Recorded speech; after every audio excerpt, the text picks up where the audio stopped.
because we haven't been having the greatest luck with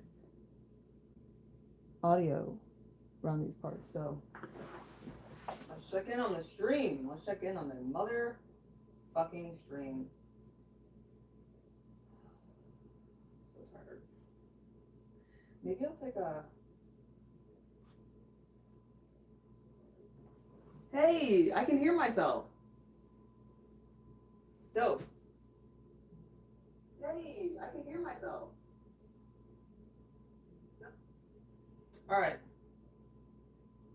So, lovely, wonderful, fantastic, great. Hi. Hey, Jake. Welcome. We actually have sound now, which is marvelous. I'm going to take a caffeine pill because the boy's got no energy. Yeah, we're gonna get some caffeine in this piece. Oh my fucking god, come on. I feel like I bought a 2-pack of these. It's Hydroxycut. It's literally for weight loss, but it's just a bunch of fucking caffeine. Like, I'm just gonna OD on caffeine right quick and recover some of my energy. What happened to Derek? Like, is he for real sick?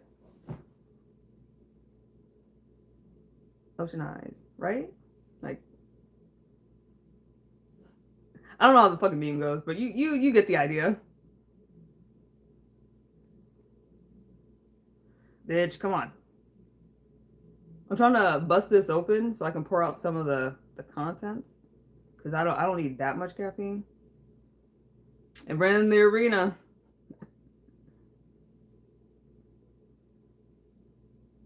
Wait, you also got beat up? Or is it just the dipshit? So yeah, this is the stuff. It's actually kind of sweet. I'm not entirely certain like what all is in here. But it's mostly caffeine.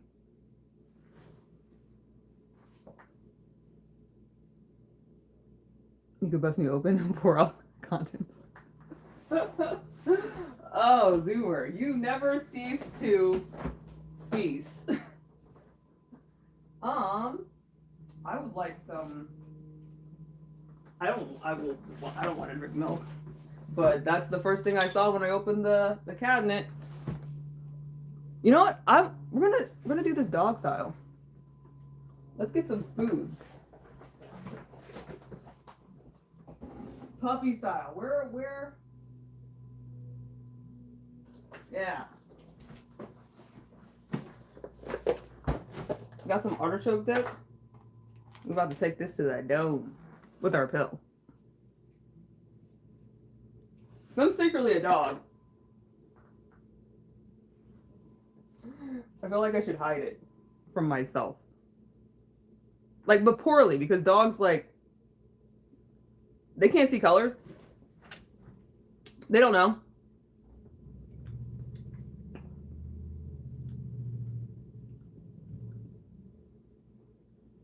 There we go. Man, I love me some spinach artichoke dip.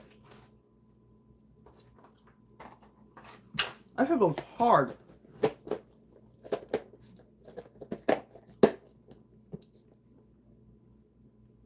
When your mom has coffee whitener? What the fuck is... Oh, like a coffee creamer? Is she lactose intolerant?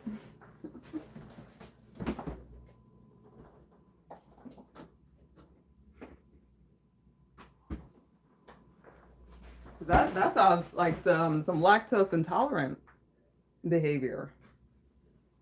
Like, also the fact that she continues drinking it. Because people that are lactose intolerant, they don't give a fuck. Like, I feel like the people that are like for real lactose intolerant, like the people that are allergic to dairy, of course, but then also it just doesn't agree with her. Oh. Also, like people that are like, they just get a gurgly stomach when they eat anything with dairy in it. I feel like they don't give a fuck. They don't be giving a fuck. While like people that get like sick, like Dig gets really sick. Um, Not to say like there's a, I mean there is definitely differences in degree and intensity of the sickness that you experience with lactose intolerant. And like, thank God I'm not fucking lactose intolerant. Cheese is my favorite food. I eat cheese every goddamn day. You know what? It's about time to eat some cheese.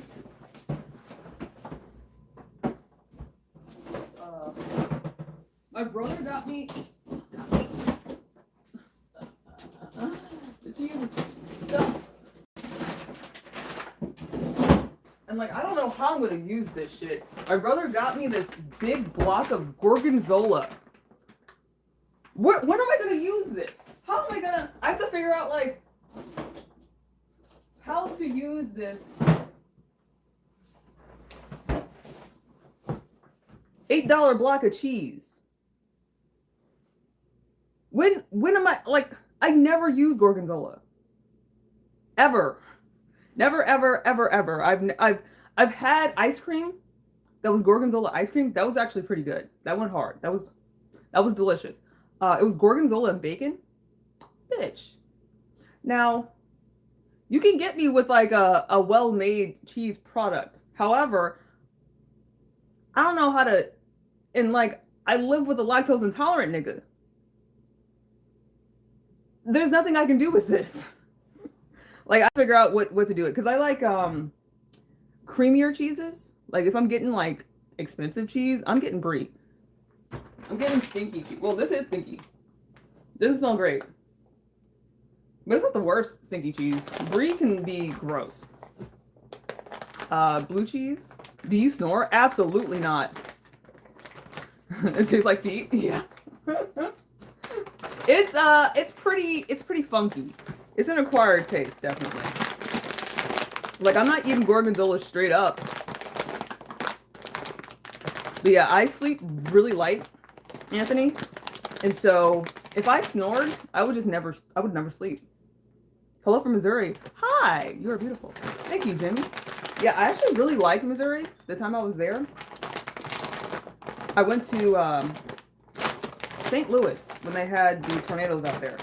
And the people there are so lovely. I love like the people there and the general like atmosphere and environment is nice in St. Louis. They got a lot of really nice parks. Hell yes.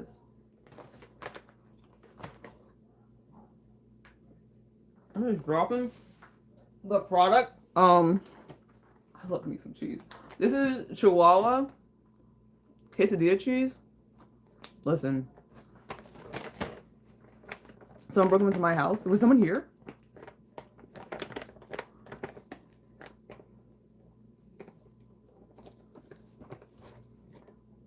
That guy scared the shit out of you? What guy? What are y'all talking about? Ugh. Are you trolling? Black with blue eyes? Are you colorblind?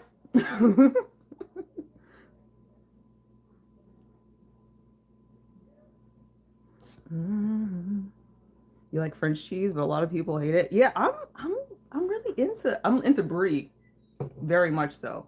I think my favorite brie is Saint Angel. Is that how you say it? Saint Angel? In the American accent. I don't know how you say it in French. Did they do G's like that? Like they do in Spanish? I'm tripping. You saw a Mexican dude doing stuff behind me? What was he doing?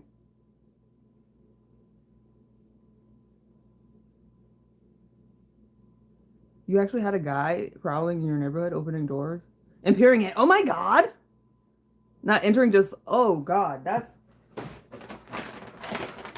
spooky as fuck. People are so fucking weird. Okay. I'm gonna do one more mouthful of cheese. and then get to actual business. Get to cooking. What guy? You lying ass avatar? Okay, we're done. We're done. We're good.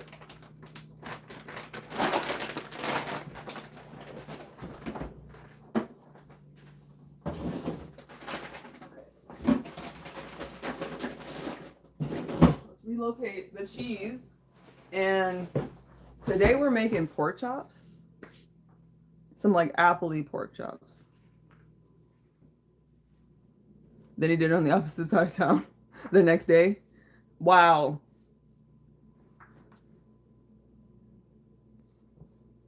Dude behind me is your secret spy. You sending fucking spies out here across the pond. Also, I'm gonna make some pudding. I also got the Philadelphia cream or cheesecake like filling, because I'm just gonna eat this. I'm just gonna eat it out of the tub. Being honest with myself, I'm just gonna fucking eat this. But I also got like stuff to make my pudding, because I started the pudding last night, and it's been setting for a very long time. It doesn't need to set that long. However, that's what we're doing, and so I'm doing dirt pudding. If y'all have ever had dirt pudding, it's so fucking good. It's so good. But instead of Oreos or the regular Oreos that people do for dirt pudding, I'm doing birthday cake, because it's a birthday ass month. My birthday was last week. Dig's birthday is this coming week. My brother's birthday is this week. My brother's birthday is on the 17th, and my husband's birthday is on the 19th. So it's on Martin Luther King Day, and that's next week. But my brother's birthday is this week. Still me. Hi, welcome. So sorry to hear about your friend. Thank you, and happy late birthday. Thank you very much. Yeah, it was super duper sudden. It was because like we found out she had kidney cancer, or that's what they initially thought, is that she had kidney cancer, and so they removed her kidney like back in like September, but she was still not well, and so she went back to the doctor, and they saw that she had bone cancer, and it had metastasized to her kidney, and so the bone cancer had been around for a minute, and I didn't find out any of this information until right before Christmas, probably like the 19th.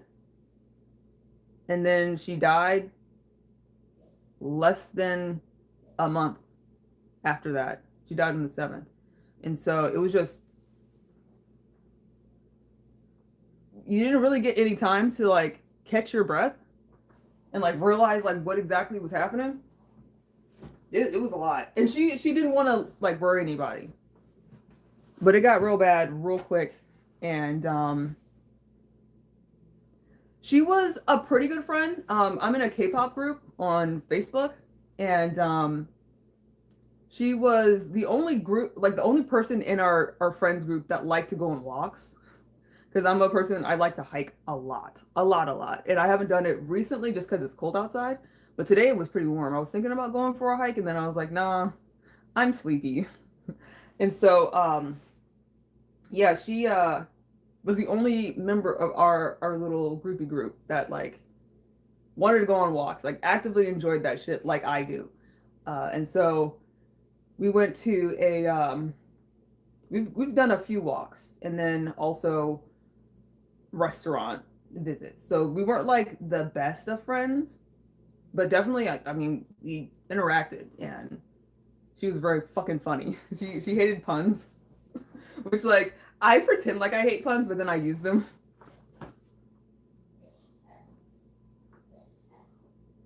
You're gonna get a British throne. Wait. Get it to by the way, I'm gonna get it to the British throne. King Charles III is on the way. Here? Bitch, listen. Last year, February 5th, your favorite teacher died in front of you. From a heart attack. Whoo! I am sorry, that's traumatic. When I get on the throne, you'll be K-pop dancing during the crowning. What dance? What choreo are you gonna do? Jeffrey, you are a unique, or you're a beautiful woman with a unique look. Thank you. Thank you very much. Ugh. Let's get these ingredients out. I got some dumplings from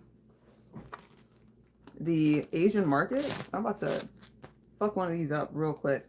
I'm not sure what they say. They're just steamed dumplings, but I'm thinking one is kimchi and the other is, I don't know, spinach, maybe?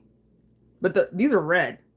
So I'm thinking those are kimchi dumplings, but I'm not sure what's going on with this one. Gabriella, listen! That's it! No, do Gabriella. Love Shot's pretty good, but I feel like that's the one. That's the Love Shot. Let's see. Please reveal to me your secrets. Oh my god. Yeah, that's kimchi. Ooh, hell yeah. Ooh. Yup. It's the tea. Hold up. Let's get some ponzu on here.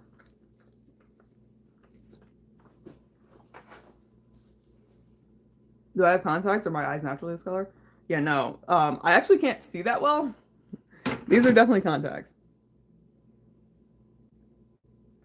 And they're covering my pupils. And so it's like a tint of like green.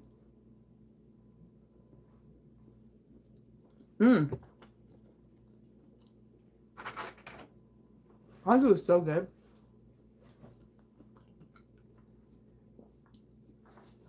Hello, it's me. Hello. Hi, Monica. Or is it Monica? Because I've met a couple of Monicas. Smile, it's free therapy. I try.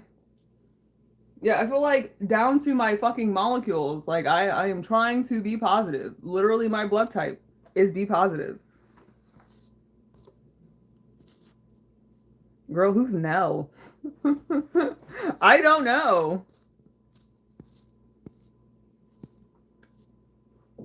When I reached into my eye, it made you flinch. Yeah, no, I get that. I've been touching my eyeballs for a minute, so I'm very used to it. It's very comfortable for me. I apologize for doing it so suddenly. You put Nell in the hospital, shit. That's my mom's name? Oh. Did you ask me to say hi to Nell? Did you mention Nell? Where is Nell at? Or is Jake just omniscient?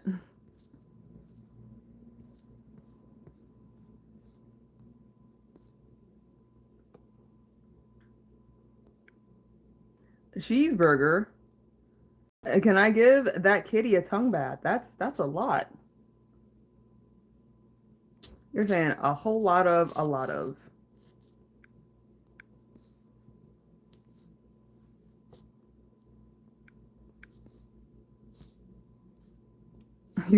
You put Monica's mom in the hospital. How kind of you.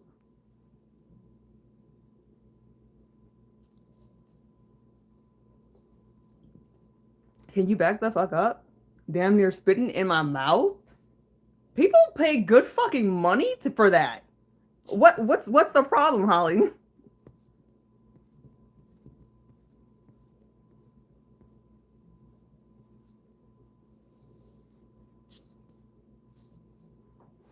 Yeah, no, Jake is just trolling. Don't worry about Jake.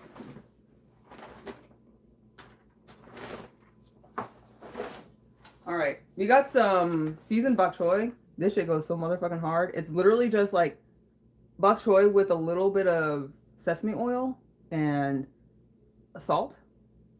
I feel like that's it. It's yeah, no, literally that's the ingredients. Bok choy, sesame oil, and sesame seeds, and salt.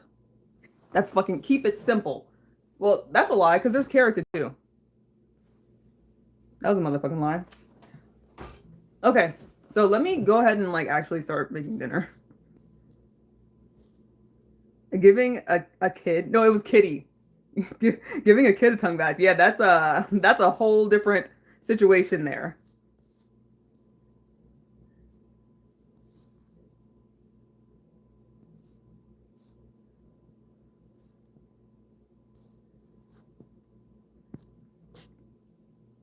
Why are you gay?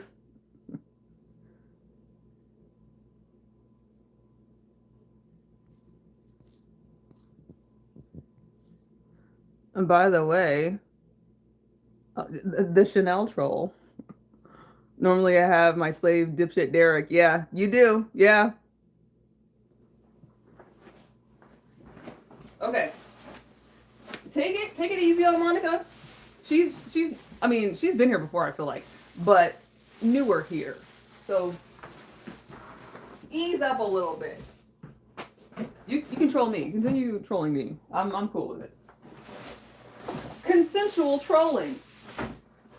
I feel like that's the most ethical way to troll.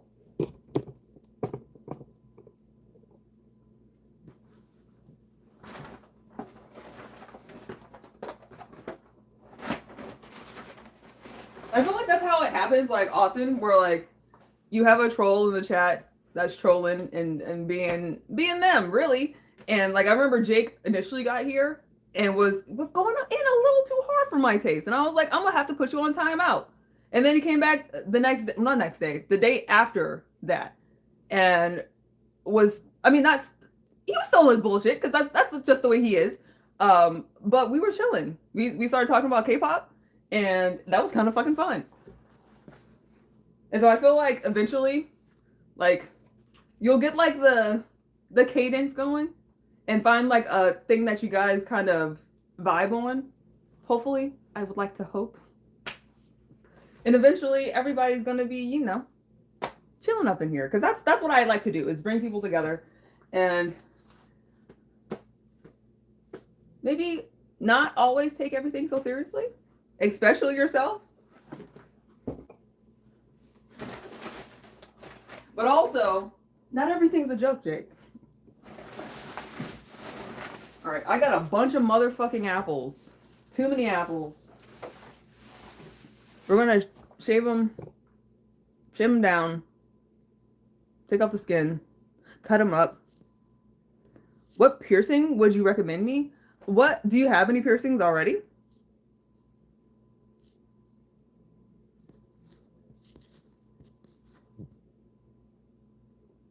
You trying to be Super Saiyan? You're probably a cosplayer. Are you talking about me? Yes.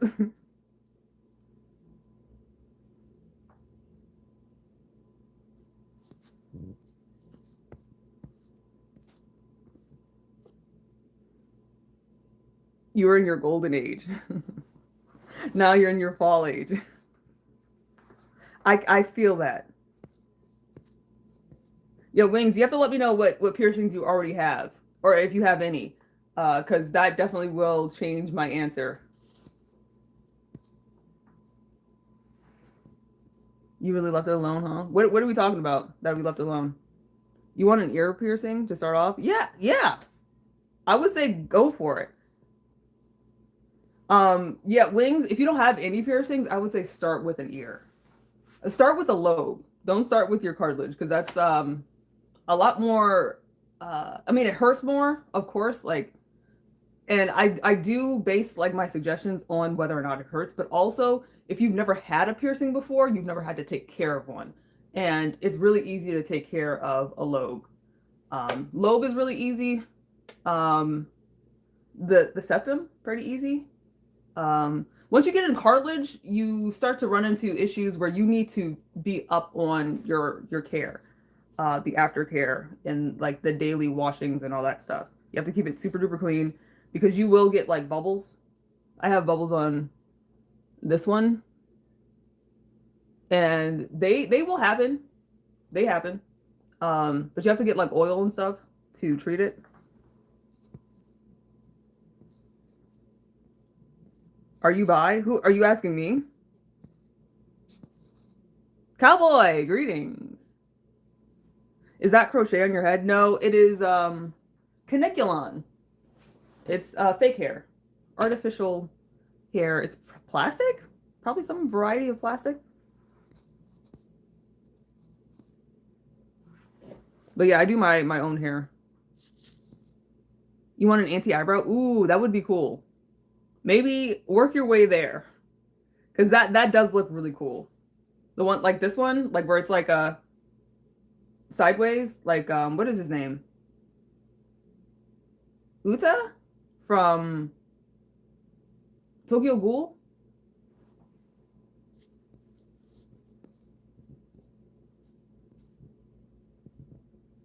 Ollie, putting my troll status at risk.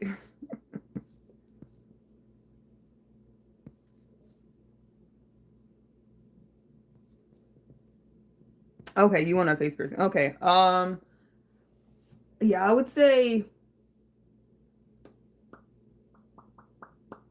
don't do the eyebrow your first face piercing. Like if you're interested in getting a tongue rings are actually really, really easy to take care of. Your first piercing was a tongue ring, cowboy? That's crazy. Do you feel like people judge? No. I mean, people do, but like, does it hurt? No, not really. I think across the board, people are pretty intrigued and interested. There's a lot of people that will like have aspersions that they cast um, about people that look like me, but the second they hear me talk, it's a different story. And so, I mean, if you give yourself the time to get to know me as a person, typically it's pretty good reviews that I get. I look like Jada Pickett. That I've gotten that a few times. Also, Erica Baidu, which I just recently saw her daughter. They are like copy paste of each other.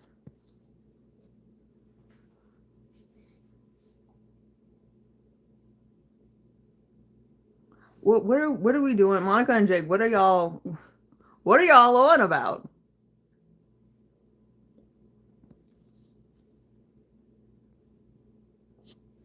Oh, you like the eyebrow piercing that I have?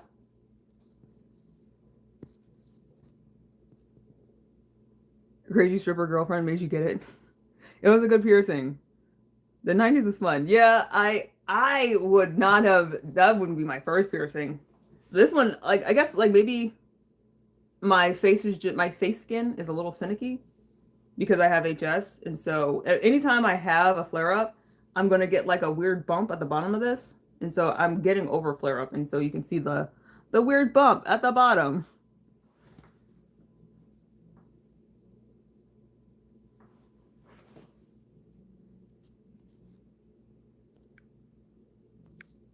You and Monica have beef.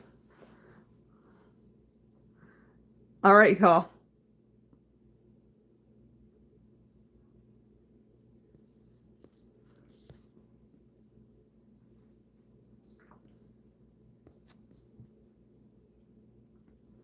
All right. Maybe we can like just not interact.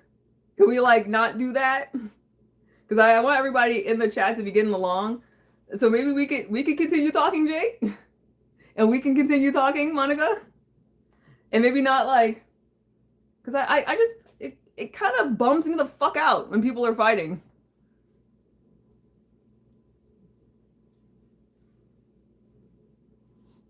You're supposed to lead in for ooh, you want to get a forked tongue. I really would love to do that. And I asked Dig how he would feel if I got one, and he said that it skeeved him out. And I was like, okay. And that seems to be like the a running theme within our relationship is that like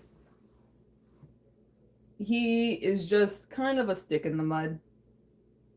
He kind of sucks the fun out of a lot of things in my life. And not even just fun, like the because for me, my piercings and my body mods kind of they're an extension of my identity. Like everything that I hate about myself, I punch a hole in.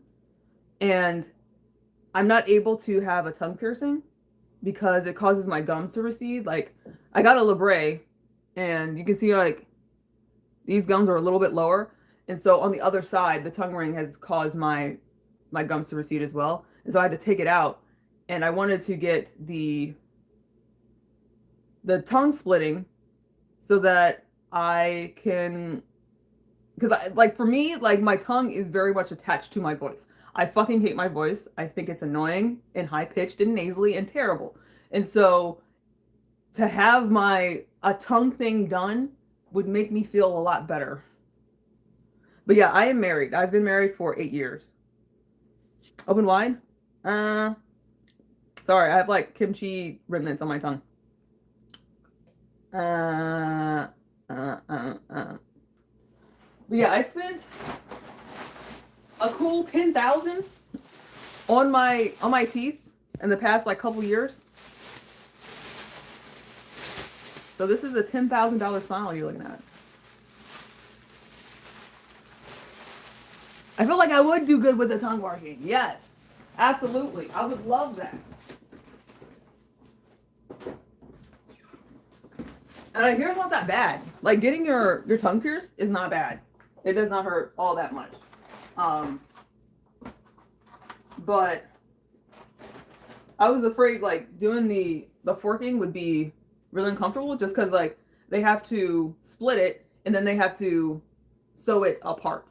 So they take like a needle to it and put a few stitches on each side so that it doesn't come back together because your tongue is very good at healing. And you can actually get your tongue split and then have it put back together. That's how good it is at healing. What other things do we need? I'm gonna put this back in the bag. I got a lovely pomelo. I love me some pomelo. Oh, Valentine's pomelo. Okay, let's see what time it is because I'm fucking around. Okay, it's 4:00. So typically I start at 4:30. So we got time. Your tongue is a muscle. I wouldn't fuck with that personally. Yeah, no, I get that. To each their own. Because like for me, there are things that I would never do that there are people that like are very interested in doing. Like, I'm not fucking interested. Like, while I love being out in nature and stuff, we're not going cave diving. We're not going into caves, period. Because what the fuck do you mean I can't see the sun? But I also get the appeal of it. Like, I get, like, because I love being outside.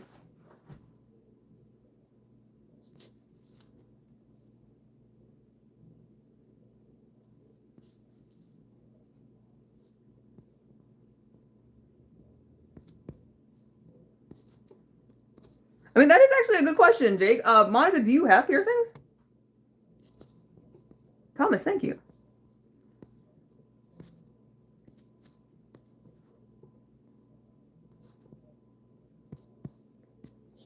Because I feel like that's a little bit of an olive branch.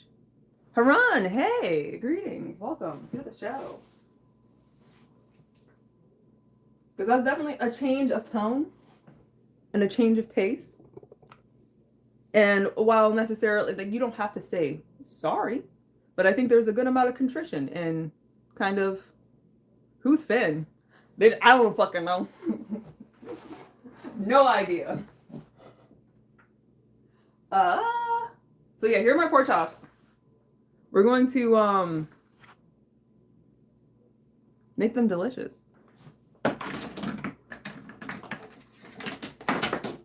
All right.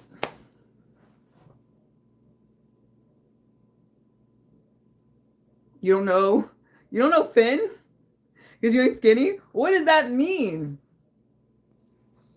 No, ooh, I should smoke them. But no, it's not, we don't have enough time. That would be a good idea though. I didn't think about it. Maybe I could, because the way that the recipe works, this particular one, I mean, I'm not sure how hot this could get. This pan, because I put it in the oven. I don't know if it can get smoker hot. I mean, it's only going to be at like 200, right? 225.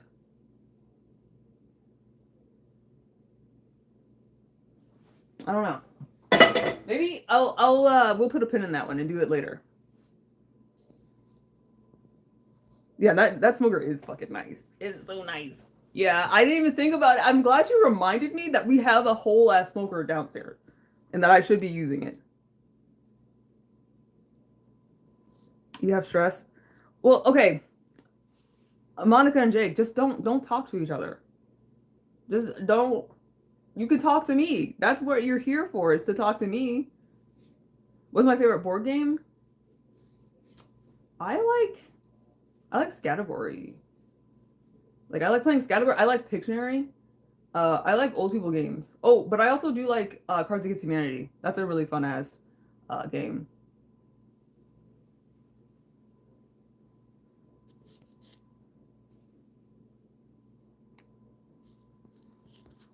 Yeah, y'all just talk to me. You don't have to talk to each other.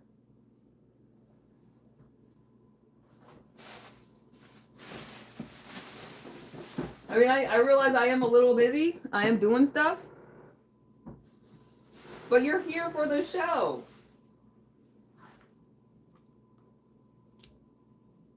Not for battling. Oh, Lord. Jake, please chill. Like, both of y'all, please chill. Because now you're causing me a stress. Now I'm stressed out. I don't want to be stressed out. I just want to make pork chops. Oh,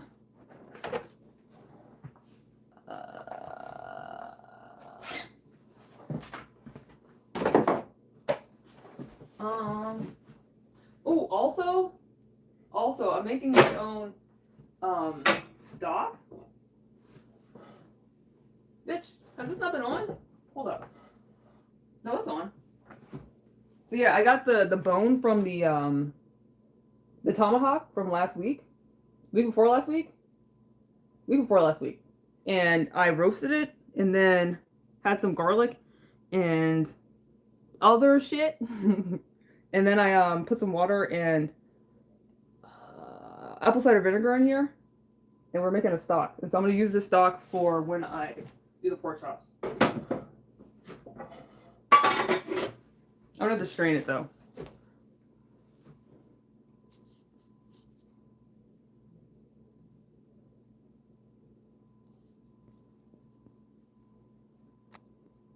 Yeah, y'all stop talking to each other.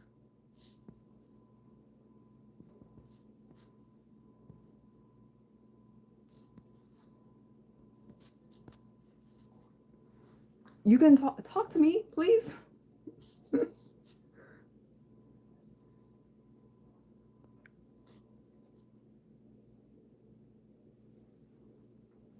Oh my goodness, y'all. Please. And like maybe I don't want to have to put you all in timeout.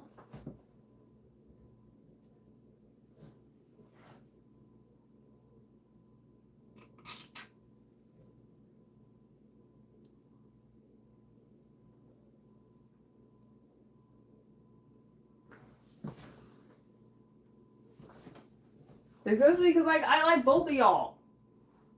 And I want y'all to get along. Like, I really don't get off on putting people in timeout.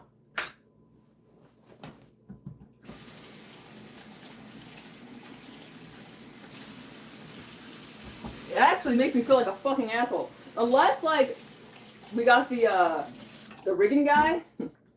Cause rigging? Yeah. Or Reagan.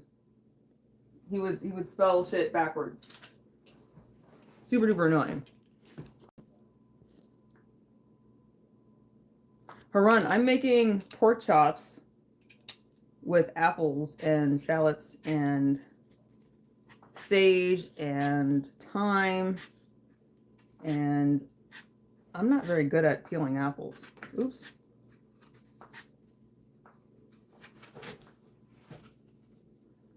like in one piece. I'm not good at this.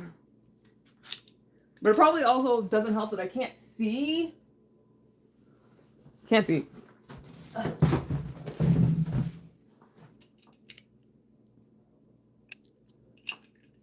Do you sell videos? You can cash at me? What do you mean? Like sell like spicy content? Not so much.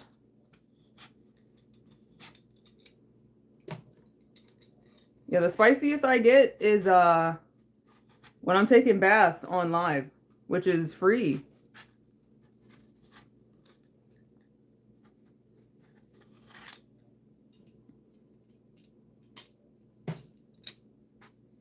Wow, this apple has seen better days. Now I'm like peeling it. He's a little bit beat up.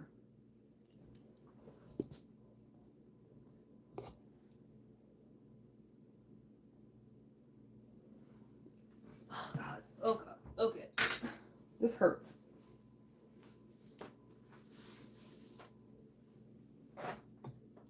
Whoo.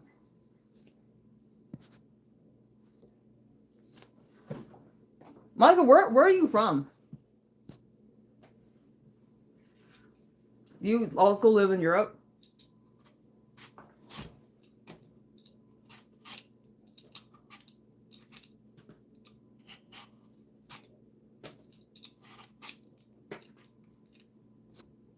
You live in the UK? Yeah, the majority of people, not the majority, a lot of people here are from the UK. And I typically like y'all a bit more than some of the Americans. They're not as fun. Except for Cowboy. Cowboy's fine.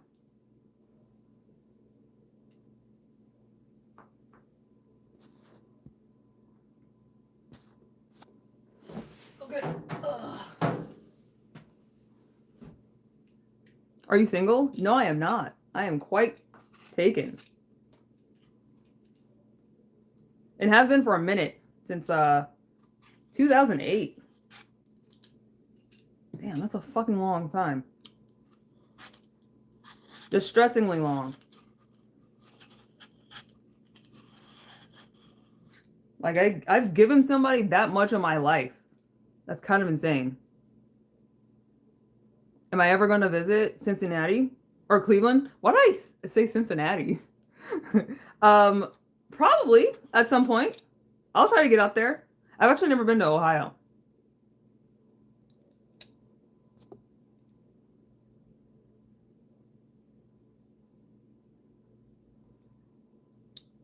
Jake, leave Monica alone. I'm trying to keep conversation, you know, chill. We're trying to vibe here. And calling people fat isn't the wave, especially knowing me. You know me. I have ED. And that shit, like people talking like that is not really part of the reason that I'm as sick as I am now. But like my parents being weird about weight loss, and you would look so much better if you lost some weight, really ruined my life. We are cowboy vibing here. Absolutely. Positively. Or at least trying to.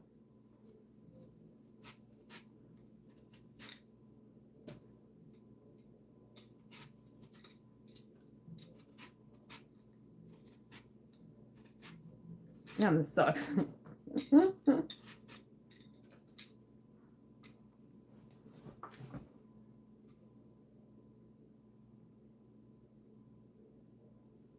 I ain't gonna let you get away. What are y'all talking about now?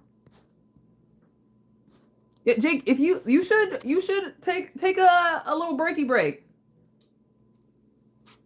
Just for a little bit.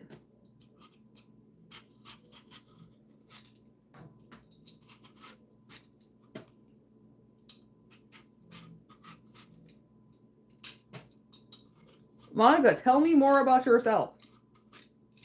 Like, are you into K-pop? Are you a K-pop stan?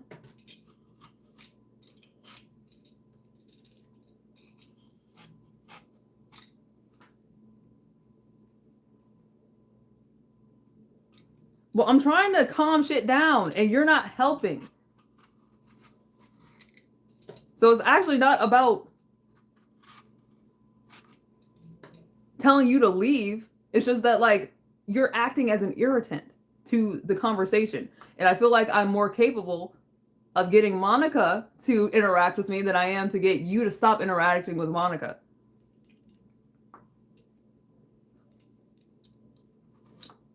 I don't think either of you are acting very civilized. Honestly, an irritant, like something that irritates. Like when you get something in your eye and it kind of burns a little bit, it's kind of itchy. Because I keep asking you to talk to me and you refuse to talk to me. You just keep talking to her. But anytime I ask her a question, she'll answer me. And so that is literally the only reason. If you would talk to me, then I would ask you to stay.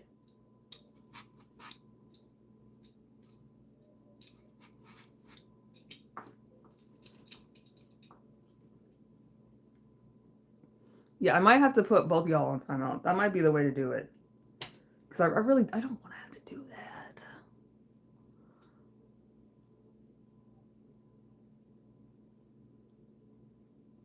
Well, just talk to me, bro. Just talk to me. Tell me like about the first thing, like the first song that you listened to, like the first K-pop group that you got into. Because that's always fun. Because I fucking love K-pop.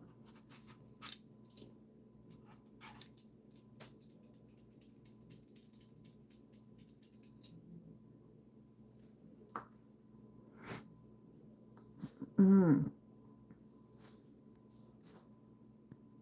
He's a big bird? What?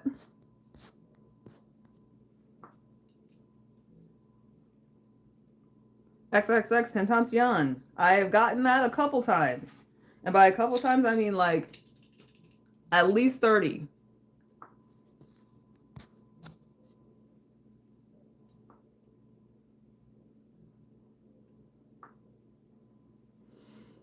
All right, all right.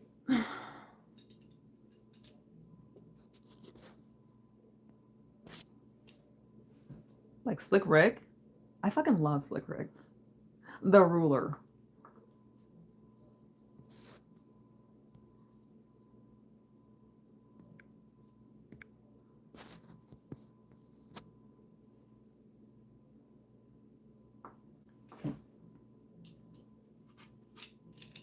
Jake, I should be the only one that matters to you in this interaction. Could you please talk to me?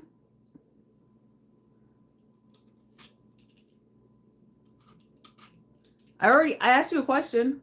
Like what is your gateway K-pop? Like what group did you get into first? And like what was your first group that you liked? Or like the first song that you liked? And then what was the first group where you're like, I need to know these niggas' names. I need to know what their names are and what their heights are and how old they are. You're not talking to me.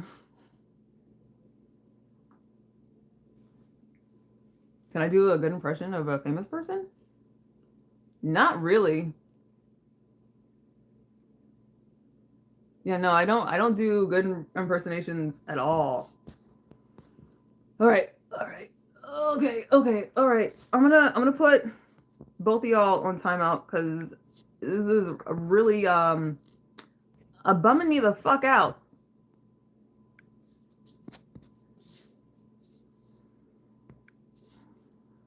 We'll do 5.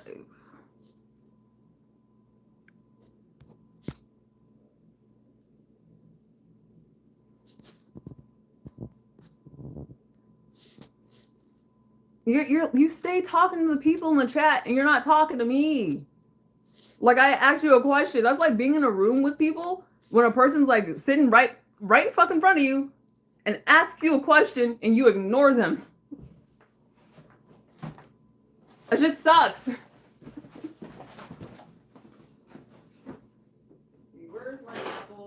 mixer. So both of them are on timeout for 5 minutes. I feel like that's probably not enough time.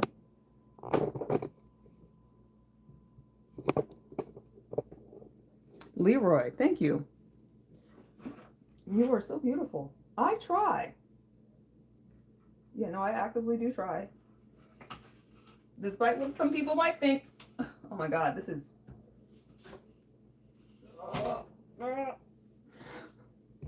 Watch me struggle with an apple. Oh my fucking God. Why is it so hard? I'm literally putting all my weight into this apple. Oh my God. And I have another one. Legit boring. Keep on trucking. I'm gonna try. I really don't like having to put people on timeout.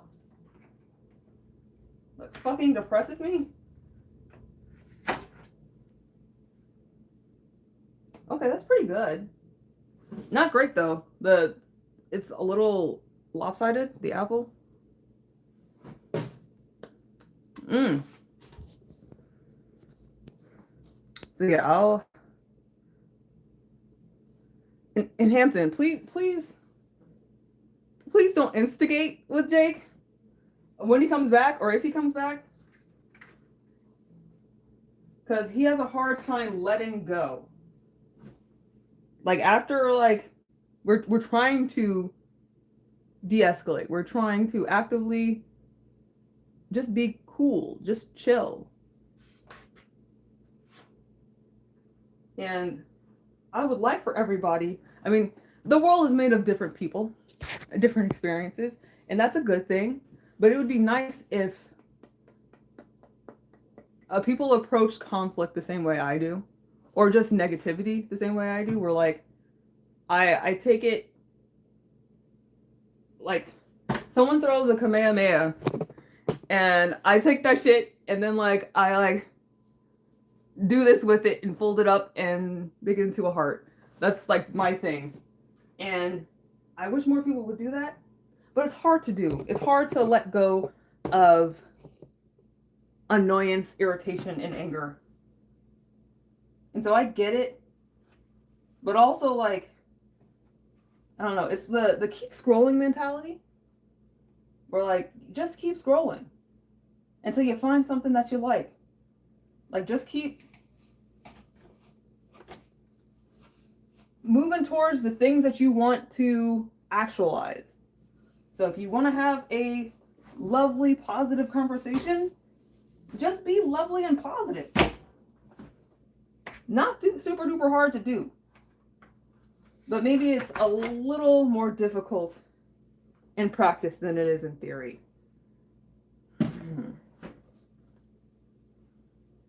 But I would like for everybody to get along. And I try not to pick favorites. Because like in an interaction like with Jake, I like Jake a whole fucking lot. Jake is really, really fun. But also Jake gets pissed off real easy.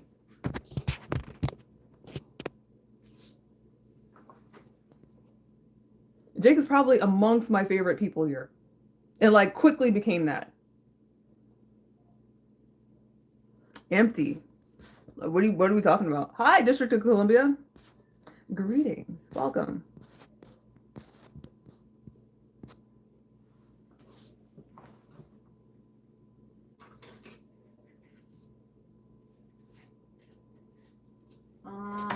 Do we have one of those fucking things for like coring, like getting a what is it fucking called? Like melon baller, but not. One of those circle things. That would be really good for getting the cores out of these apples. This is close enough. Not exactly what I want. It's similar to this, but it's a circle. We're going to use this. I'm just trying to scoop out the core part. Because those aren't sexy. Those aren't cash money.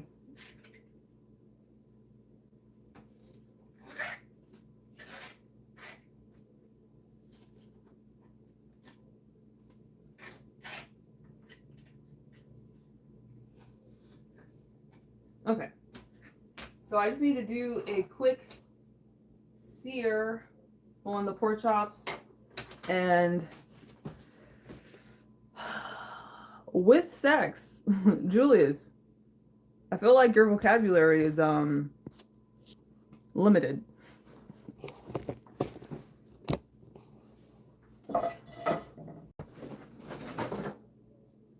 Alright, so here is the recipe. That's what it's gonna be looking like. Fingers crossed. We're gonna attempt to make it look like that. It calls for 3 medium apples. I got 2 big ass apples, so that's what we're gonna do. So let's see. Heat olive oil, and we need garlic, and pat dry the pork chops. Throw them in the skillet. We need the shallots. Okay. And the apple cider vinegar and brown sugar. Okay. Yeah, let's go ahead and get those ready. This calls for 2 medium shallots. Empty the clip. Holy shit. That escalated quickly.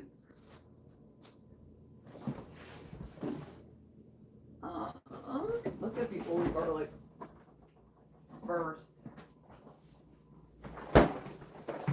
I go to this African place to get my beef patties. They're so motherfucking good. But they also have like big old containers of garlic, which I'm very much about. Back to sanity. You're watching Father D. Were you watching the clown?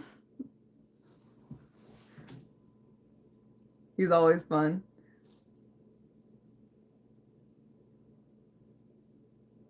Then Christian fundamentals start swearing at him. Oh wait, this is not the clown. You call me Sexy Red? Do I look anything like Sexy Red?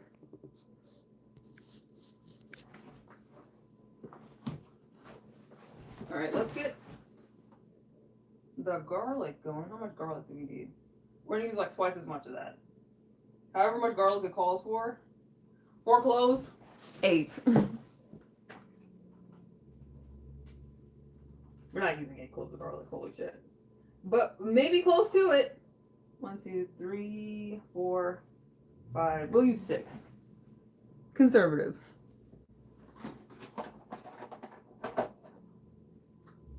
We'll keep it within reason. All right.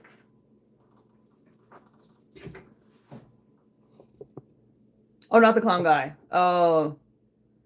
He dresses like a priest. Oh, and worships the goddess Saradwin? Saradwin? Did I say that right? Artist, greetings. Hi.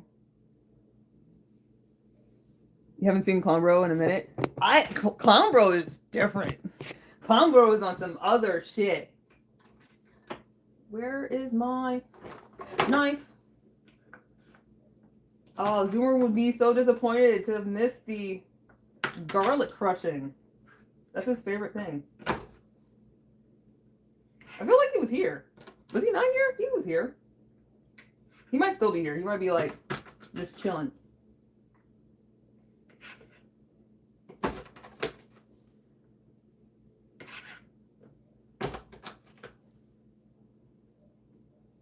Man, I wish I had like an editor, because I really don't feel like going back through all my lives and like compiling stuff. But it'd be kind of fun to like compile all the garlic crushings, or like compile all the times I've drank water.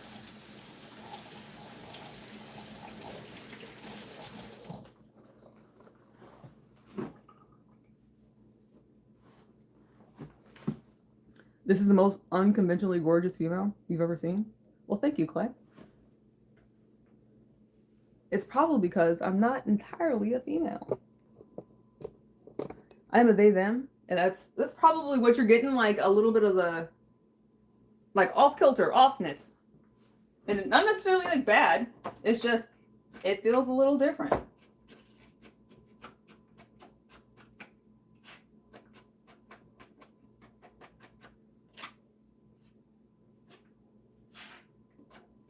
And somebody the other week, like last week, said it so fucking wonderfully. Like, I actually probably want to do a video about this because it was just nice. It was like a fucking nice way to say it. And I wish I remember who it was.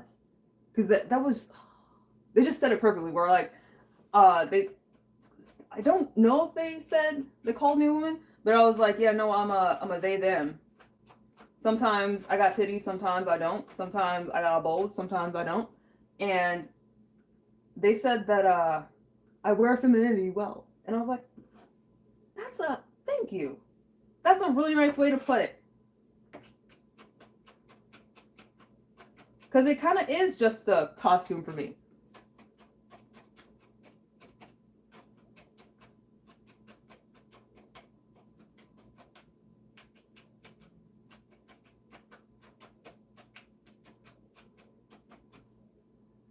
And it's very comfortable to be able to be in flux, to change at a moment's notice. Kind of like the option. Something the reptilian are. Are you asking if I'm a reptilian person? Are you single? I am not. Where the reptilians are? Oh, at Planet Now. Oh shit. I remember you, Eric. Okay, this time, let's see, yeah, probably a bit more reptilian, though I don't have like exactly the eyes. Maybe I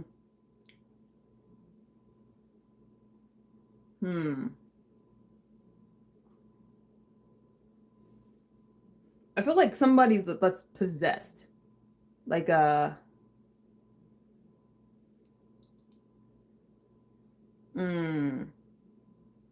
don't know, my mind keeps coming back to seraphim. Maybe Nephilim. Maybe that. Like between a person and an angel, like combination. Because I feel like the eyes kind of accentuate that. But yeah, maybe just a person. Or maybe just Earth. Currently. Earth and above. Cooking for my husband? Absolutely yes, that's what I'm doing. And trying to take you from they, them to we, us. Ooh, that was smooth. That was pretty good.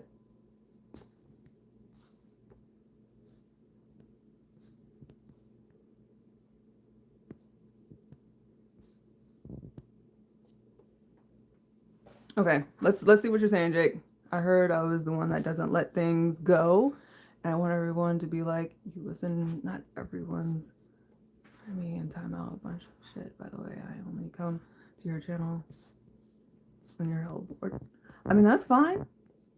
That is fine, Jake. Cause I fucking like you. Like, I like you as a person. And I appreciate that you come to my lives, even though like I'm kind of boring. I mean, that's what it's about here, is being legit boring. Because I get bored with myself. And I do feel like a little bit of kinship with you. And I would like, I mean, I get it. I get that, like, when someone's being rude to you, like, you want to retaliate. It makes absolute sense.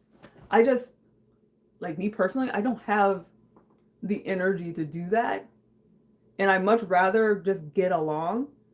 And I would rather y'all just get along. But I get that, like, that's not how everybody lives. But in my space, on my channel, I would like to at least cultivate a general, just even keeled vibe.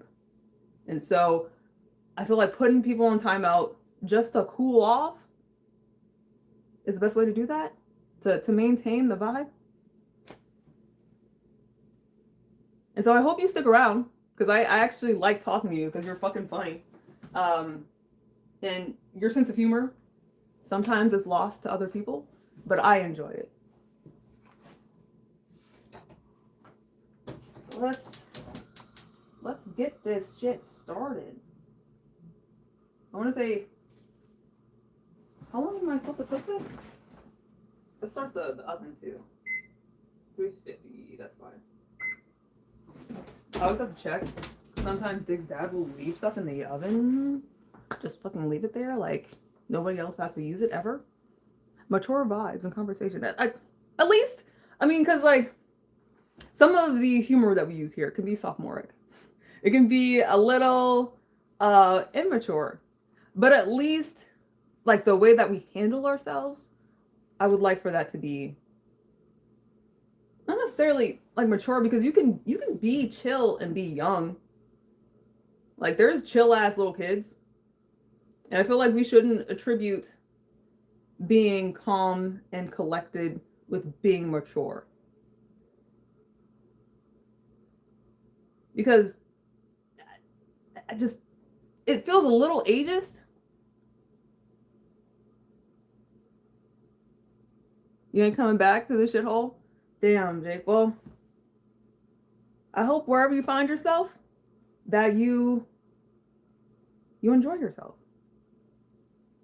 Yeah, if I don't see you again, I hope that you find more groups that you like, and I don't know, just generally have a good life.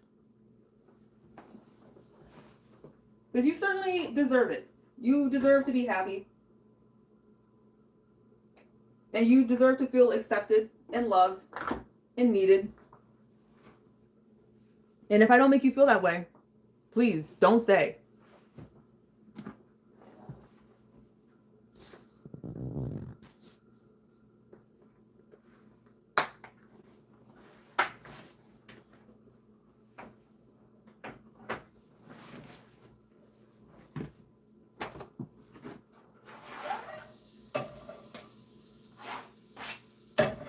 I feel like Jake might be coming back though.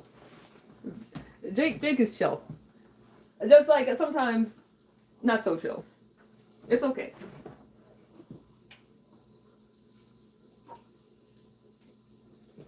And maybe that's wishful thinking on my part. But I've had some really fun conversations with Jake, and so I really do hope he comes back. But I also do have to accept that not everybody's gonna like me. Not everybody's going to want to be around me. And that might change from one interaction to the next. And that's okay. It's time for you to hit the lab. Well, it was nice having you here, cowboy. And hope you get some work done and feel better, because I know the what is it?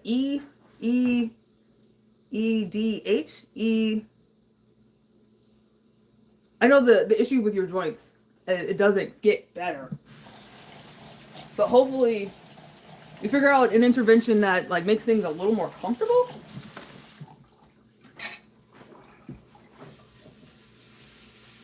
I forgot what the disorder is called.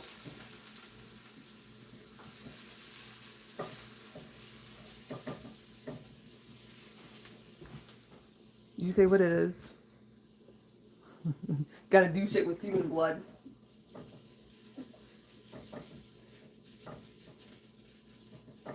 Low-key vampire vibes.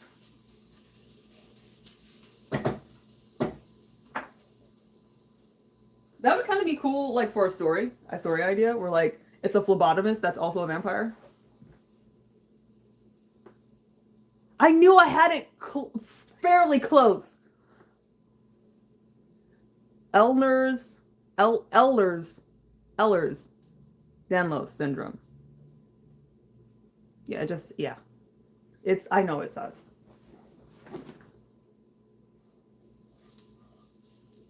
And there's no replacement. There's no substitute for the connective tissues in your joints and tendons. They haven't quite figured that one out yet. Though it is kind of cool that they figured out at least for one case. So I'm thinking in the future that we're gonna have more. They figured out sickle cell, and I actually have a cousin that has sickle cell. That has she has both her parents are a carrier, and so she has I don't think like full on sickle cell.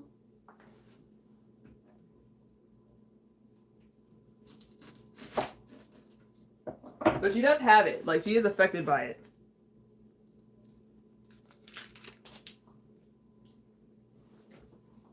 And I think we had like the first case of sickle cell anemia that was cured last year, which is really fucking cool. Though I do wonder, like, does that mean if they get malaria, they'll be affected just like a regular person? Because sickle cell is kind of a I won't say like it prevents you from getting malaria, but it dampens the effects of malaria because the way that your blood cells are shaped, like sickles, like not regular, the malaria cannot infect your blood cells the way that it does for normal people or for non-sickle cell people with regular erythrocytes, red blood cells. What you cooking? I'm making pork chops with apples.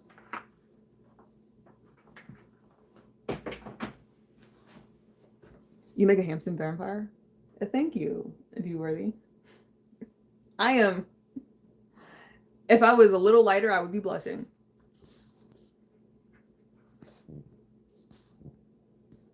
Thank you, artists, for reminding me. If you like the vibe, like, comment, and subscribe.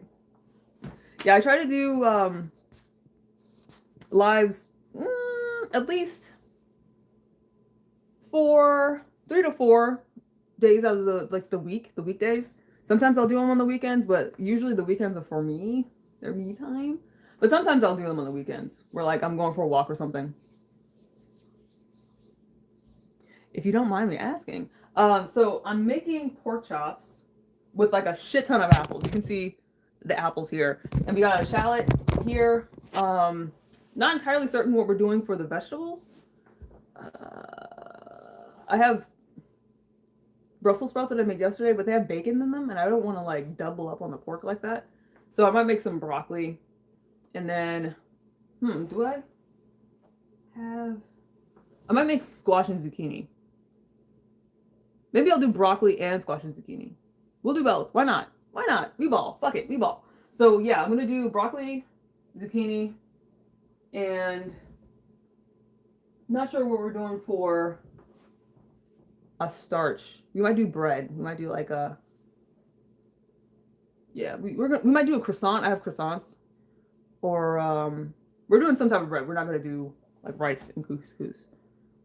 I love couscous. I made couscous yesterday. That shit went fucking hard. It was so good. Where is she?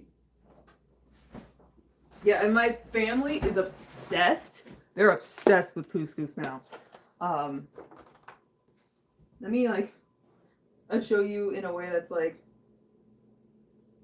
this is not looking pretty. I'm just like breaking it up a little bit. So yeah, I just like smashed it all down in the bottom of this container and then put the meat on top of it. And it seems like Dig had that for breakfast today.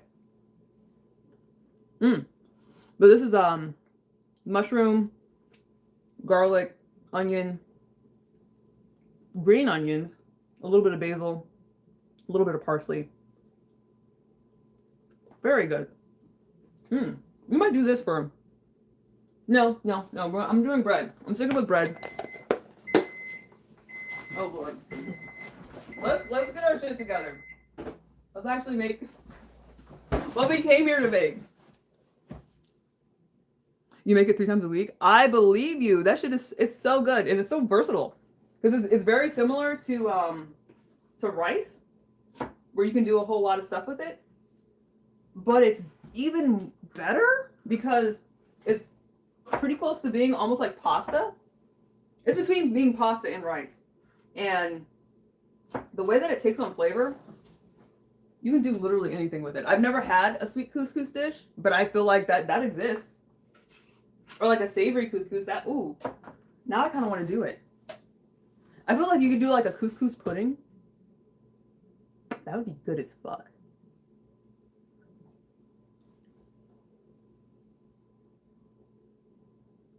You can cook extravagant meals? A little bit. I won't call myself a professional, but I'm not bad at it. And you can call me Finn. It's Fin. I mean, you could call me legit boring. It's just that legit boring is a lot longer than Finn. Let's move in.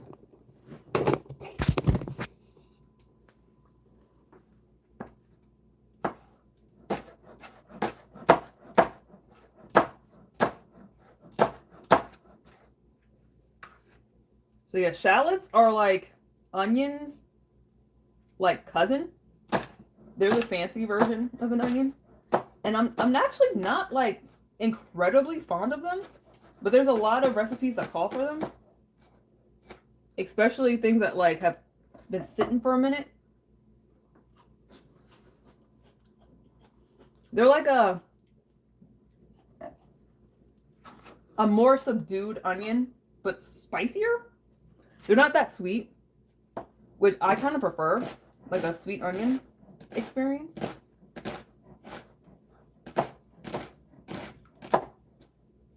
Come on.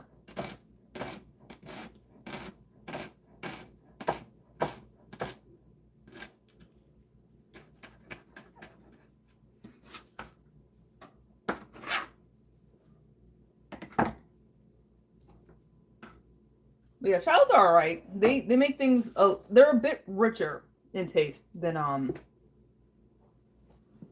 regular onion, but like a sweet onion, there's nothing that really beats a sweet onion. I might throw some sweet onion in here. Is what I'm trying to say. Long story short. Yeah, I feel like couscous pudding would be really good.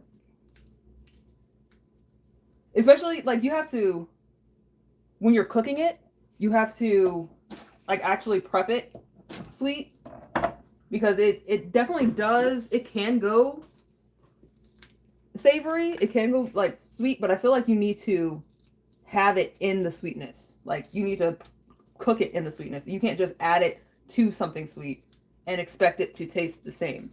I think you would need to infuse the sweetness with the couscous.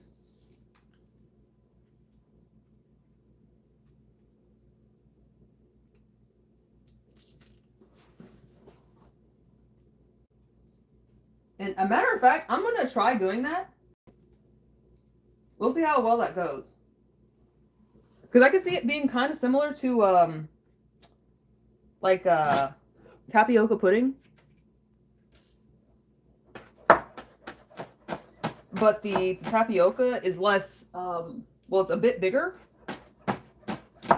and chewier. And less tapioca-y, because tapioca is not necessarily always like the tastiest thing to consume. At least to me, I'm not super duper fond of tapioca pudding. But I feel like I would like, because I love rice pudding, I feel like couscous pudding would be really good. And just do it like you would do rice pudding. With like cinnamon and vanilla. It would be probably good with chocolate too.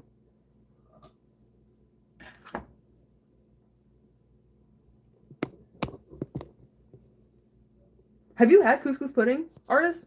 I didn't know it was a thing until I like mentioned it just now. Is it a thing? I mean, I assume it's a thing, but like, is it a thing like so much so that like is there like a, is it part of some kind of zeitgeist? Is it part of a culture where like we have couscous pudding here, or is it just like somebody decided to put couscous in some pudding instead of using rice?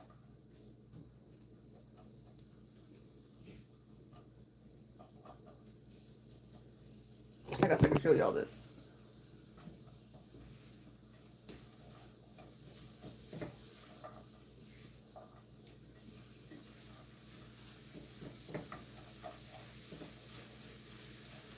Beautiful. think I'm supposed to take this out after I've cooked it, like until it's soft.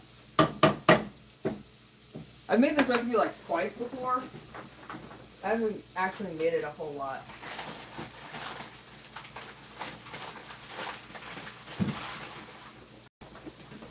We got a sweet onion. Listen, I love me some sweet onions, y'all. Ooh, should be so good. It slaps. Ooh, this is not a great onion though. She has seen better days.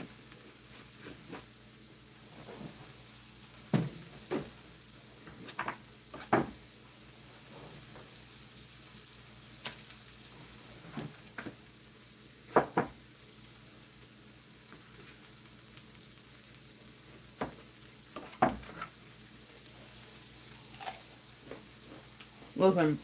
Oh! This is like apple sweet. It's super duper sweet. Okay. Let me actually cut some to like put in the pan.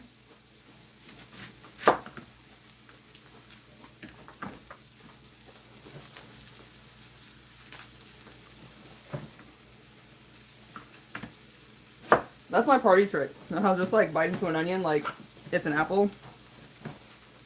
But like I genuinely enjoy them. They're so good.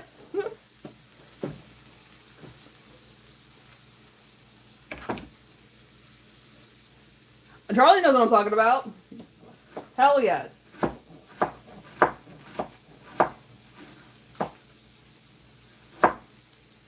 Okay. Let's get a few onions in there as well. And then I'll throw some apples in. I'm gonna need a little bit more oil.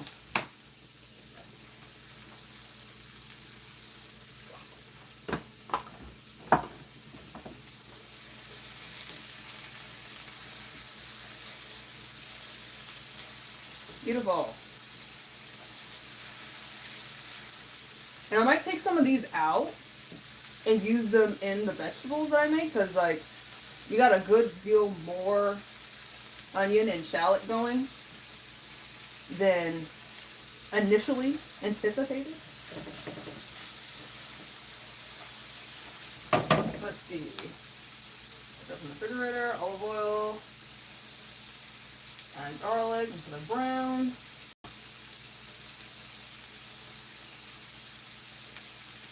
I'm gonna put some butter in there.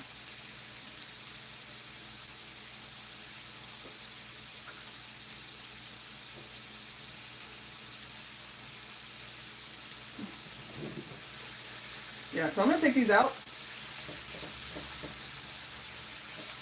And I'll reserve some for the veg.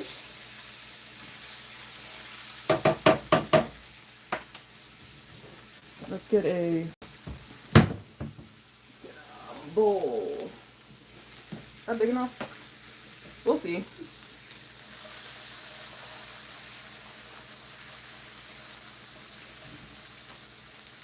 It's going to be big enough. We're gonna make it work.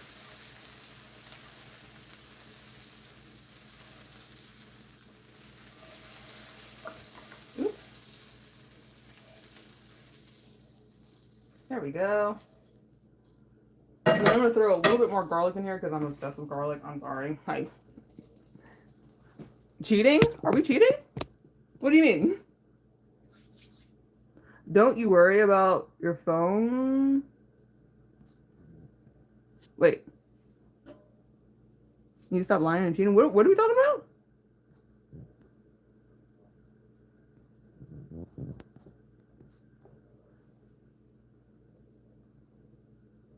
You don't know why, but you think of your daughter when you see me? She was 14 and you miss her? Is she gone? Did she die? CM Chronicles? CMH Chronicles? Did you lose your daughter?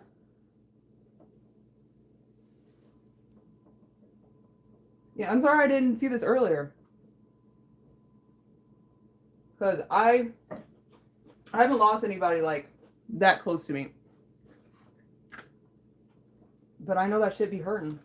I know that fucking hurts. And humbled that I remind you of her. She unalived herself. That's, you know what's crazy?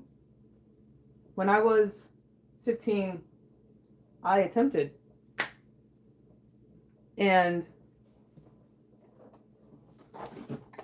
I'm still in a place where, like, living isn't quite the thing. It's not the wave for me. Being alive, I don't fucking care for it. But I try to focus on the good that I bring into the world rather than the bad that I consume from it. That, like, the world gives me. It still isn't quite enough to feel okay. But I absolutely understand being there. Like, where life doesn't seem worth it. And I'm just sorry that you lost her. But I'm glad that I remind you of her.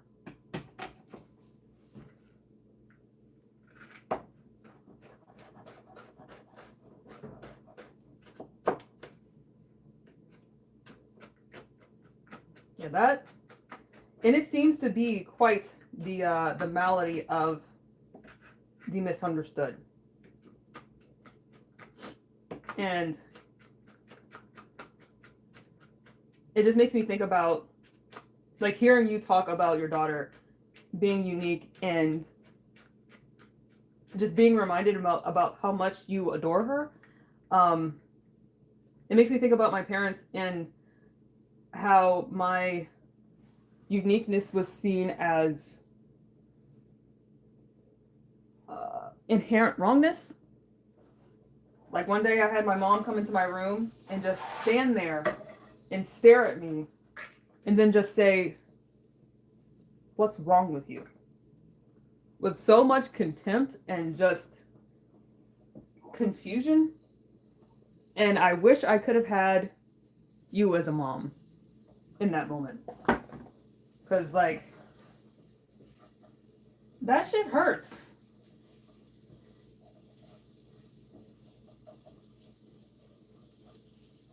For, like, all the things that make you you, that make you different and interesting and engaging and enchanting and alluring, to have that looked at by somebody that you care about and it be seen as, like, inherent wrongness, something to be fixed, that shit fucking hurts. And it's just nice to hear from a parent that saw that uniqueness, saw that in their kid and thought, I like that shit. That's a good thing.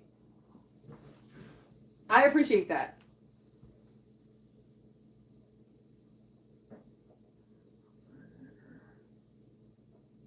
All right. So let's get the pork chops in here.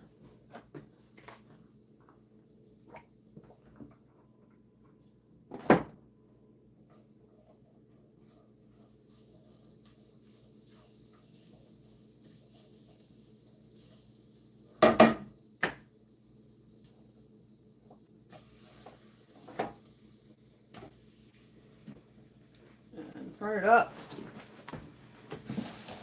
Not sure how long I'm supposed to be doing this for. Probably should look at the instructions. 3 minutes. Wait. Yeah, 3 minutes. And then let's get the outside vinegar and sugar. Man, that kind of got me. Like, talking about the pain and just, like, shit I went through being a, like, autistic kid that's, like, kind of alt, kind of goth, kind of a little bit off. That shit hurt. God damn. And it's not something that I, like, put a whole lot of thought into. Because, like, it doesn't help to build me as a person. It just makes me feel bad. But it does bring me a fair amount of catharsis. To think that, like, there are parents out there that do cherish their kids in their uniqueness.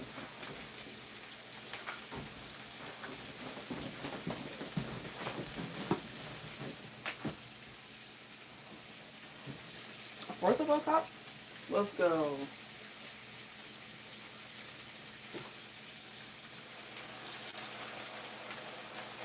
Maybe a little bit more.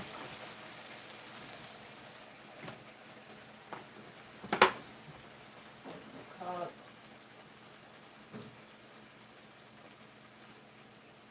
Let's get some salt and pepper on there.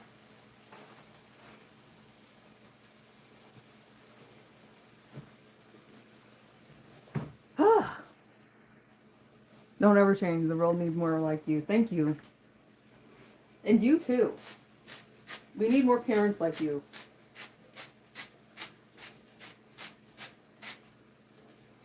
Because I think a lot of parents forget that when you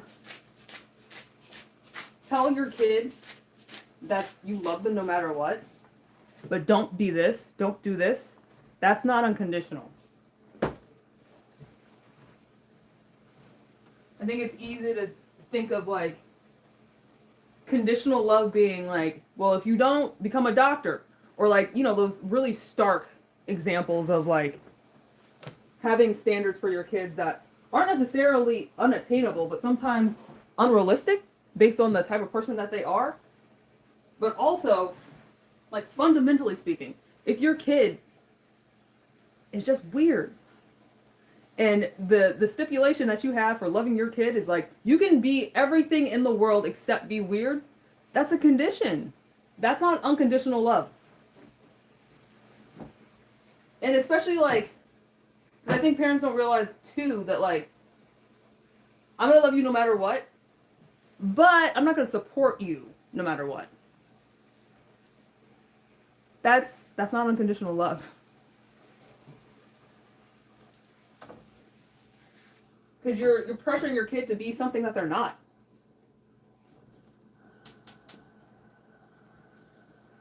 Like whether you mean to or not, your kid's gonna act differently. They're gonna be moving differently, doing different shit than they would do had they known that you always have their back.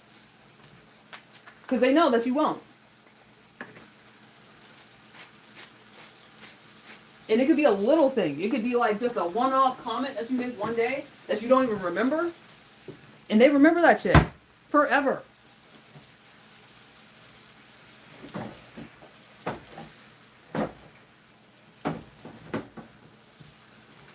Brown sugar.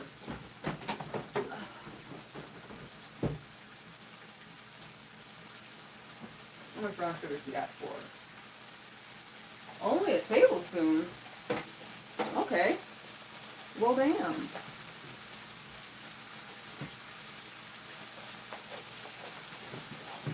Yeah, that is not that much.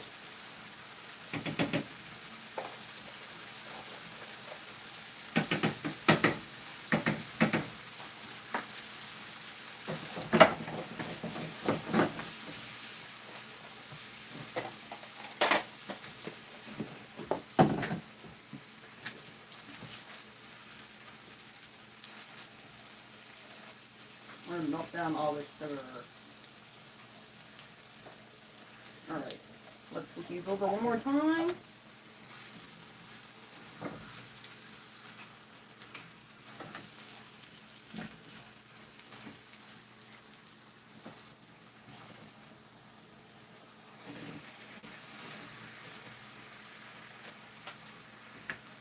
Ooh, that tastes pretty good. And we drop down the heat.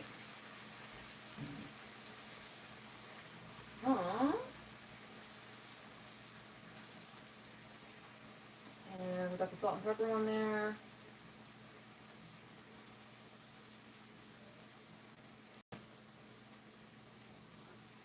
Then we're going to put another 1/4 of apple cider vinegar and some of the stock I made. So everybody's a motherfucking weirdo. You are not wrong. It's just the flavor of weird that you are. And whether or not that is acceptable.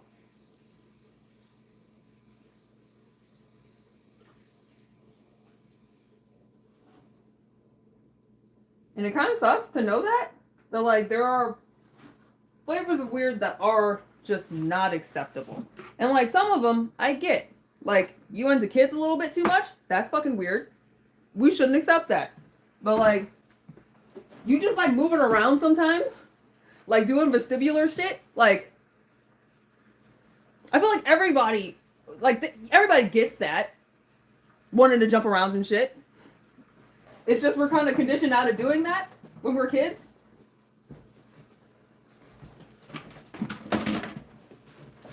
But like, tell me you haven't walked next to or behind or around a playground and looked at a swing and thought like, shit, I could go for a good swing.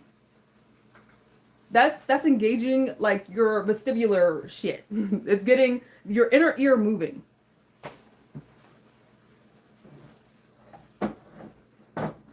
Ooh, that smells really nice.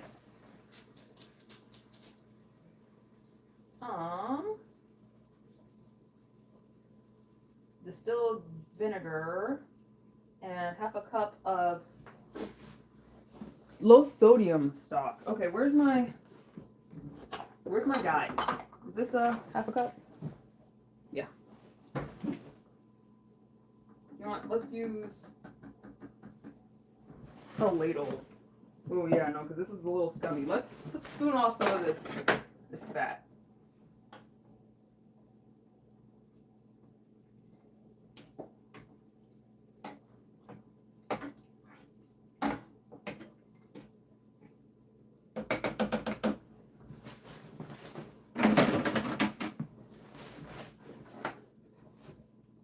So yeah, I have a homemade stock that I made last night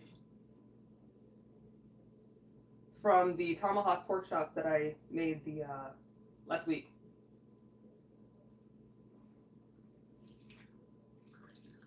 And I called for half a cup. I kind of want to taste this too because this has been boiling for a minute.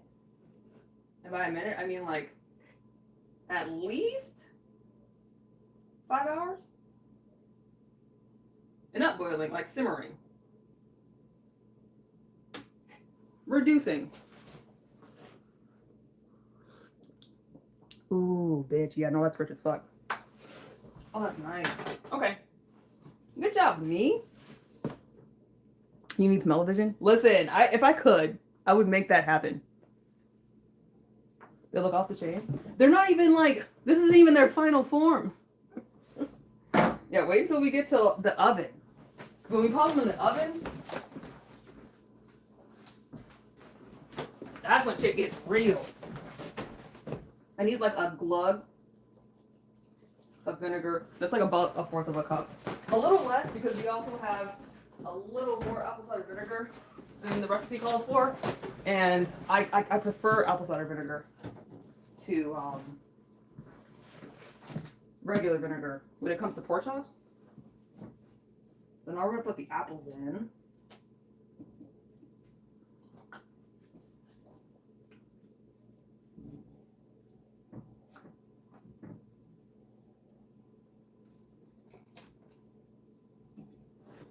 And the onions and shallots and garlic.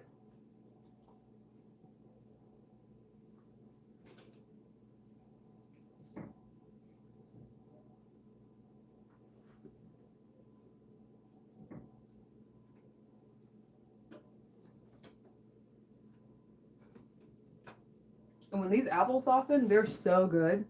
I can't even see them. There we go. And then it also calls for thyme and sage that we'll be putting in there as well.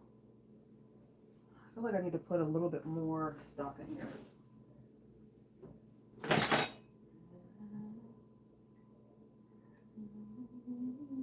Do they make ladles that have like a mesh on them?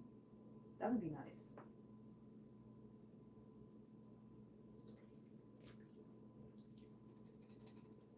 To kind of sift off like the gunk.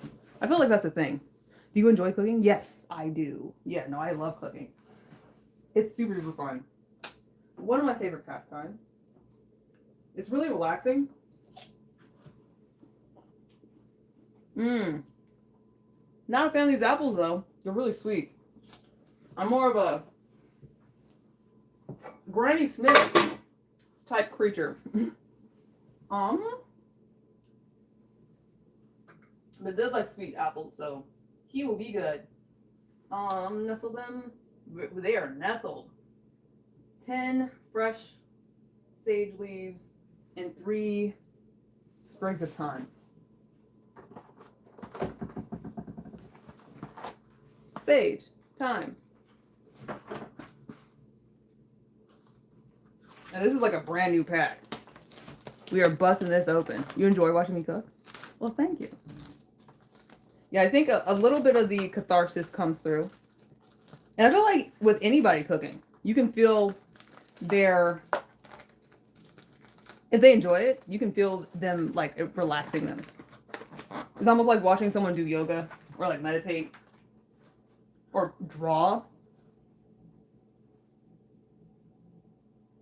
It calls for 3 sprigs. We're going to do 5. You kind of want them to be in the liquid a little bit.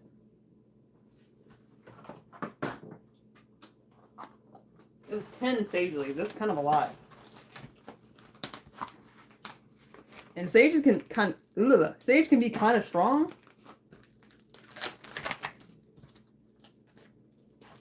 So I mean, maybe we'll do. You love watching people draw? Yeah, me too. People just doing art. People making art.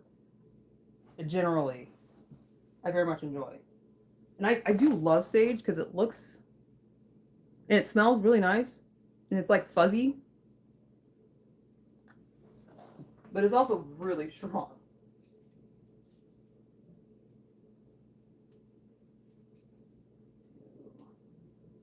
Three, 4, 5, 6. That's not even really a whole leaf. 7. We'll do 8. We'll do 7.5. Okay. So now it's time to put this in the oven. Do I have to cover it?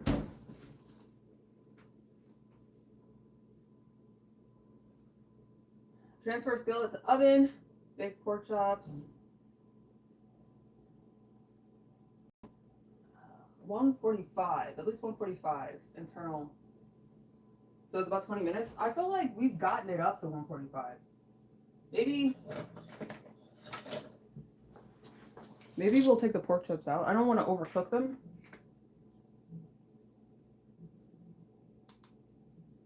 And we'll use a little bit more stock just to... We'll see. We'll see. I need to see what the temperature's at. But I feel like we have hit 145. No, maybe not. You know, we haven't.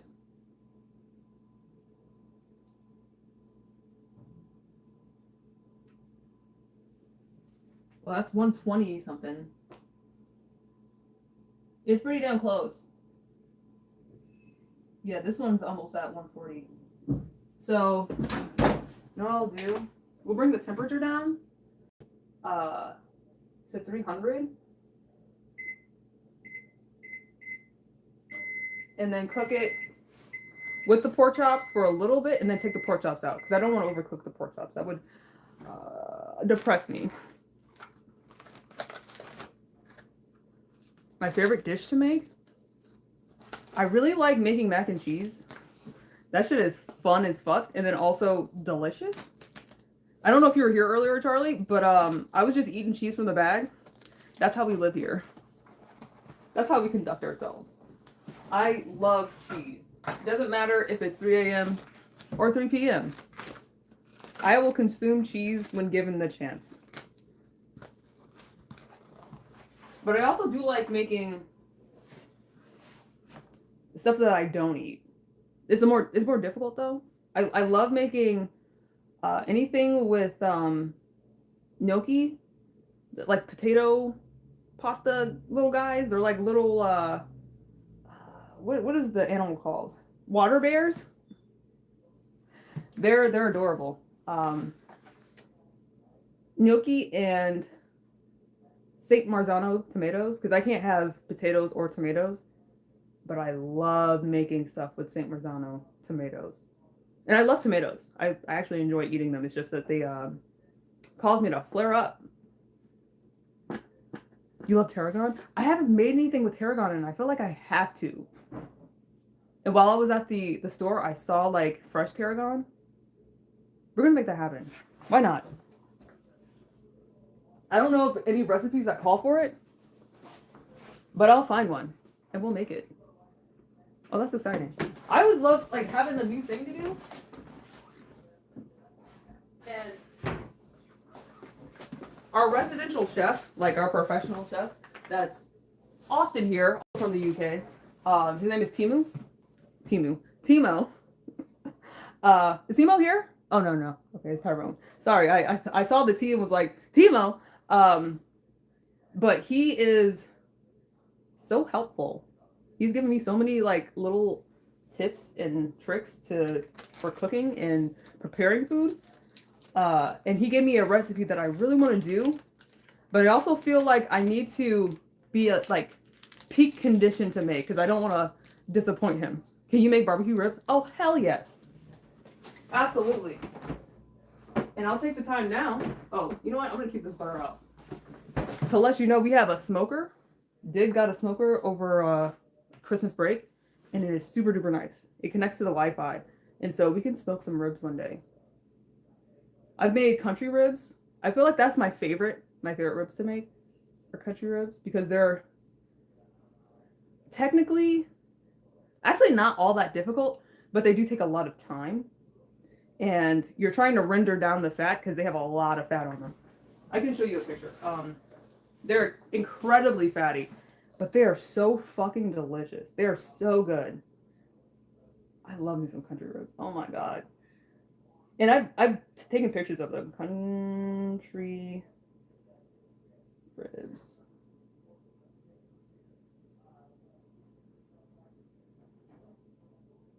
Let's go.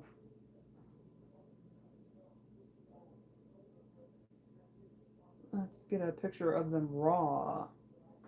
So yeah, this is what they look like raw.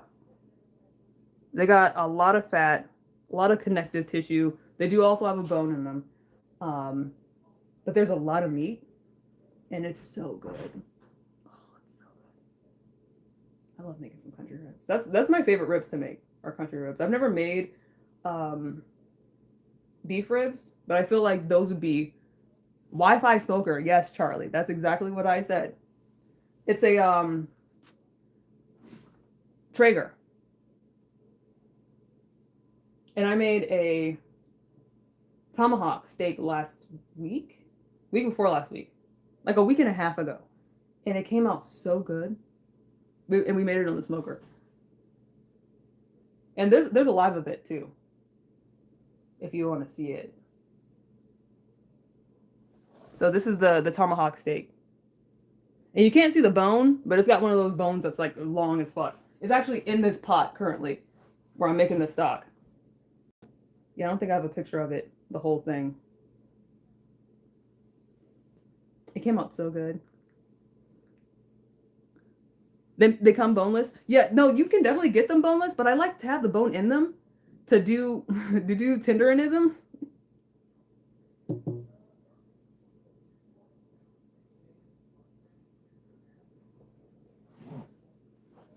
There's just something about like things falling apart after you've cooked them.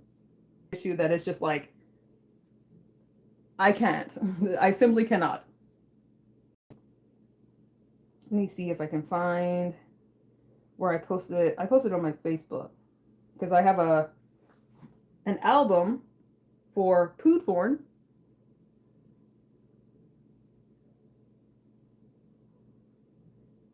Here we go. So that's when I made the country ribs like a couple months ago. And they came out really good. I used a Carolina barbecue sauce on them. And then the tomahawk.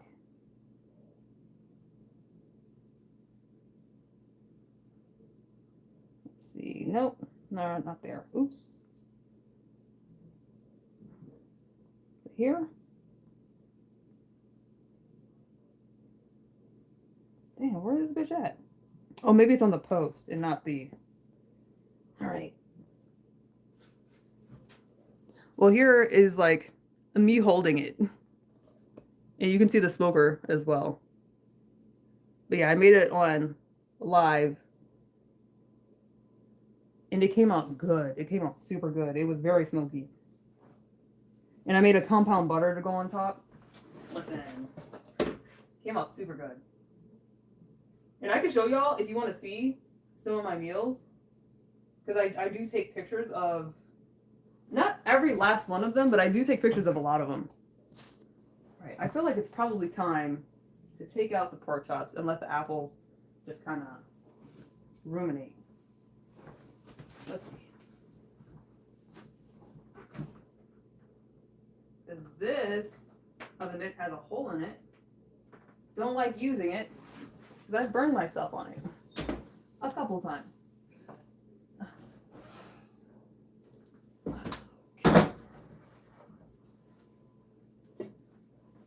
So yeah, what I'll do is let's see where we're at. 1:30.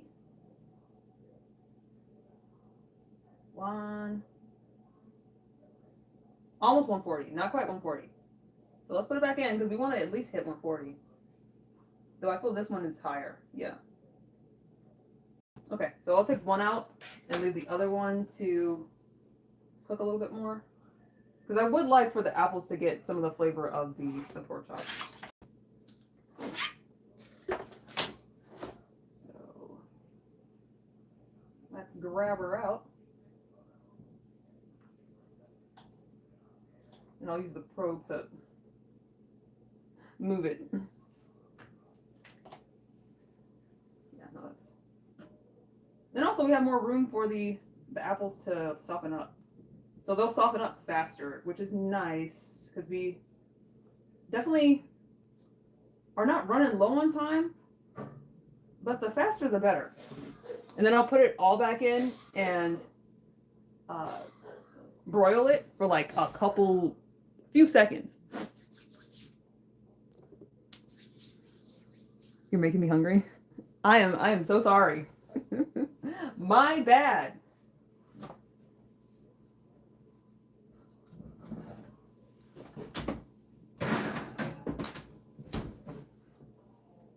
And we could, if we run low on time, because usually Dig will send me an email, a message saying that he's on his way home.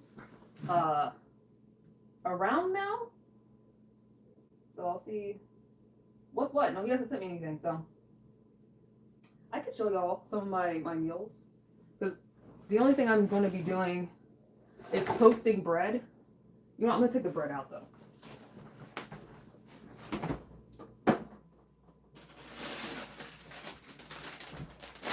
Yeah, toasting bread and making the vegetables. And the vegetables are going to take like 2 seconds.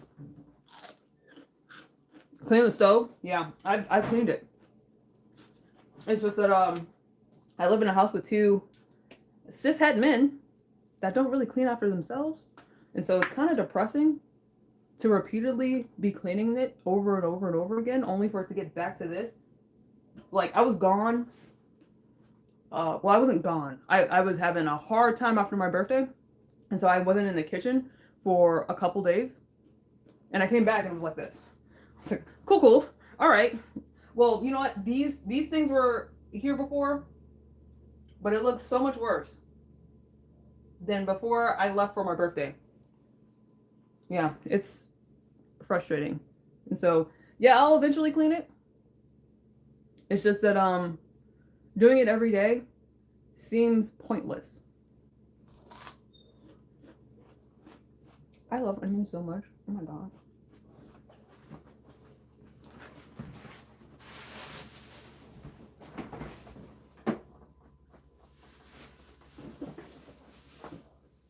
And I wish you could like see the stove at my house or at my parents' house where I'm used to cooking. Well, I guess I'm used to cooking here now. But the level of clean that I'm used to cultivating within my space. Usually like we would clean every day. My parents got their kitchen remodeled back in 2007. And after that, God, I love my parents' kitchen so much. You have a double oven, and the oven actually went out year before last. Because usually ovens last about 10 years. If you're using it regularly, and they use it regularly. And so I bought my parents a new set of ovens. And are they Frigidaire? They're really nice. They're like brushed nickel. And so it's not exactly like chrome silver. It's like a brownish silver. It's so nice. I love that oven so much. Oh my God. I love cooking in my parents' house only because when they remodeled their kitchen, their floors are like hard porcelain tile. And I got edema walking on their kitchen floors. And this shit hurt me. So that's like the one downside to cooking at my parents' house is that their floors are really bad. Even with the padding. They have like padding, like those super foamy interlocking squares. And they regularly replace them. And it's just not enough. Seems like I'm an amazing woman. Well, thank you. God, I love onions. I'm such a fucking weirdo.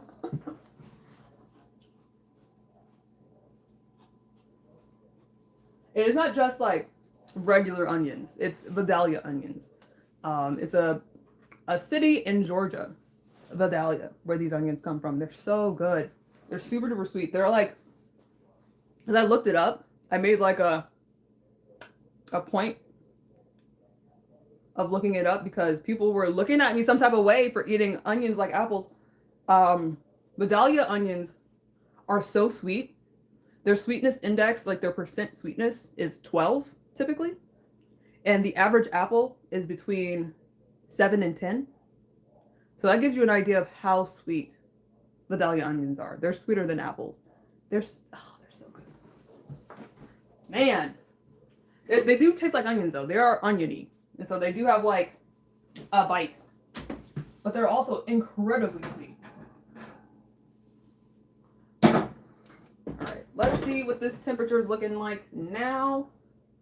How you like now? Oh, that's a lot more firm.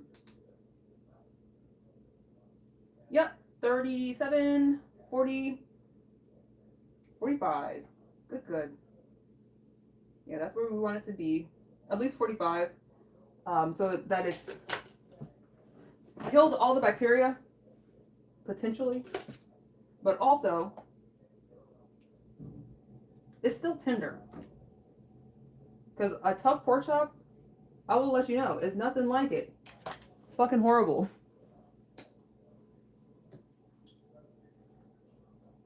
So yeah, we'll have the apples soften up. We'll turn the temperature up. Because there's no point in having the temperature at 300 anymore. So yeah, put it to bake, 350, and start. And we'll cover it, because that'll help to have them kind of not just cooking, but also a little bit steaming. And this is a pot top that's like multi-size. Get you one. They have them on Amazon. They're not super duper cheap, but they also take the place of like several pot tops. And so if you're cooking, usually people don't have more than 3 eyes in use at a time. Just get 2 of these and one of the small ones. Where are the small ones? Maybe get 2 of the small ones and one of the big ones. Because like they're invaluable. Especially because like you don't have to look for a pot top to fit. You either know like it's the small one or the big one. And that's it. And I do think they make bigger ones. It's just I don't be cooking in pots and pans much bigger than this. Okay, let's clean up the kitchen a little bit. Ugh. Man, I hate this stove so much. Pisses me off to look at it. 29 likes. Well, I'm trying. Yeah, typically, before I got shadow banned, I was getting, at least 100.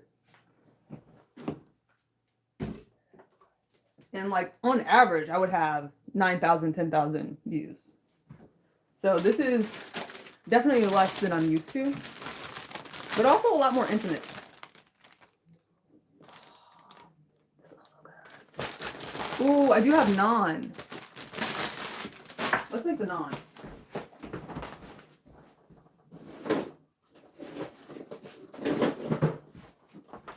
Let's see. I might have to why were you shadow banned? Because I have ED. I have a mental disorder where I eat less food than is healthy. And, oh no, this is not good anymore. I would talk about it on my channel, and YouTube doesn't like talking about it at all. Even when you're talking about it in a non-glorifying way, which I was definitely doing. They consider all talk about it glorification.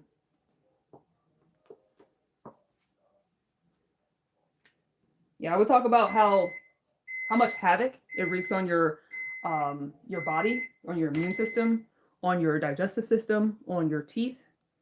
Yeah, that smells fine. Let's re-oil it. That might be fun. You might be good.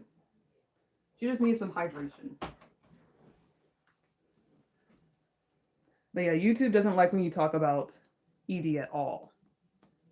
And so I had too many videos where I was talking about it, and they employed an AI to find instances of people talking about it rather than having actual people look for instances. And I think a lot of my videos, because I'm just talking about how bad it is and how it's not a physical disorder, it's not something that should be measured by your weight alone. It should be measured by your habits, your attitudes towards fatness and weight gain and food. I think it should be seen as a mental disorder rather than a physical one, because it's more mental than physical. I mean, by the time that it's affected you physically, the mental has already taken root completely. And so to have like more of a preventative approach to mental health, I think it's better to look at people, how they're thinking, how they're feeling about themselves and their attitudes towards food. Because I feel like if a preventative measure was taken with me, that I wouldn't be sick still if they treated it more like a mental disorder than a physical one. Because I think there are criteria that you have to meet in order to be considered Anna or Mia. And I think Mia is more nebulous, but Anna is, you have to have a BMI that's below like 20 or something. It has to be low as fuck. And by the time your BMI is too low, you're in a bad spot. And so it's a disservice to everyone involved to treat it like a physical disorder rather than a mental one. Yes, contraceptives BS. It is. It sure is. And I mean, it's YouTube. It's their site. And so it's their prerogative to control what's here. But I do find it really odd that I can watch a true crime documentary and have sexual assaults and crimes, like just general brutality, explained to me in gruesome detail. But the second that I start talking about having a disorder that affects the way that I consume food, that's a problem. It's weird. And I honestly don't think either should be, oh, here's the top. This is the small one, the universal top. But yeah, I don't think either should be, what is the word? Moderated to the degree that they are. Well, I think we could afford to moderate true crime stuff a little bit more. There should be more instances where like not just parental advisory or advisory upon turning on a video. I think there should be more trigger warnings because there's a lot of really gruesome shit. And YouTube used to have a advisory warning where it would stop the video before you could even watch it, but they don't do that anymore. Because I watch a lot of true crime, and there was a moment where they had warnings at the beginning. They straight up just do not do that anymore.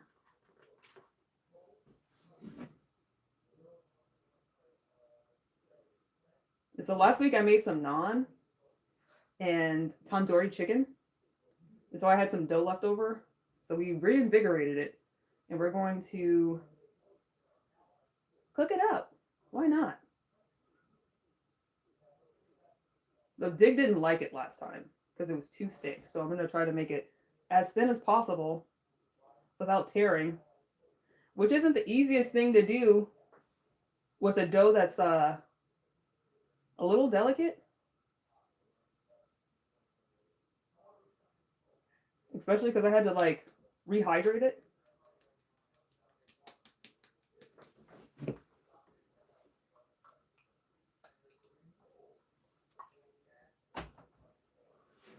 We're going to try our best.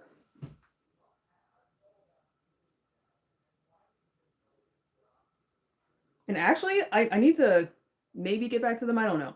I got, on my birthday, I got a message from a company wanting to do is it a sponsorship or like an affiliate ship? But it's for blinds. Which, like, I do need some blackout blinds. These blinds are so expensive, though. They're, like, so overpriced. And I don't know if, like, in good conscience, I could, like, advertise them because they're so expensive. Like, so cost prohibitive for, like, your average person. Like, who's spending $200 fucking on blinds?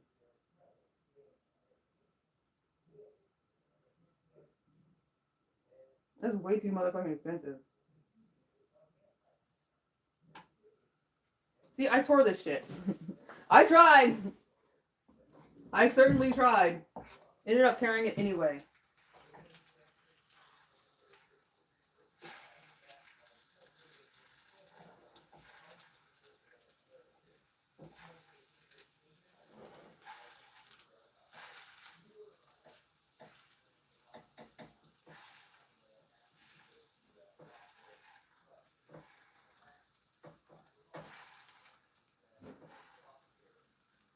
Hopefully Dig is grateful to the effort that I put forth in making this. Not the prettiest naan. And also not the thinnest. But she's trying.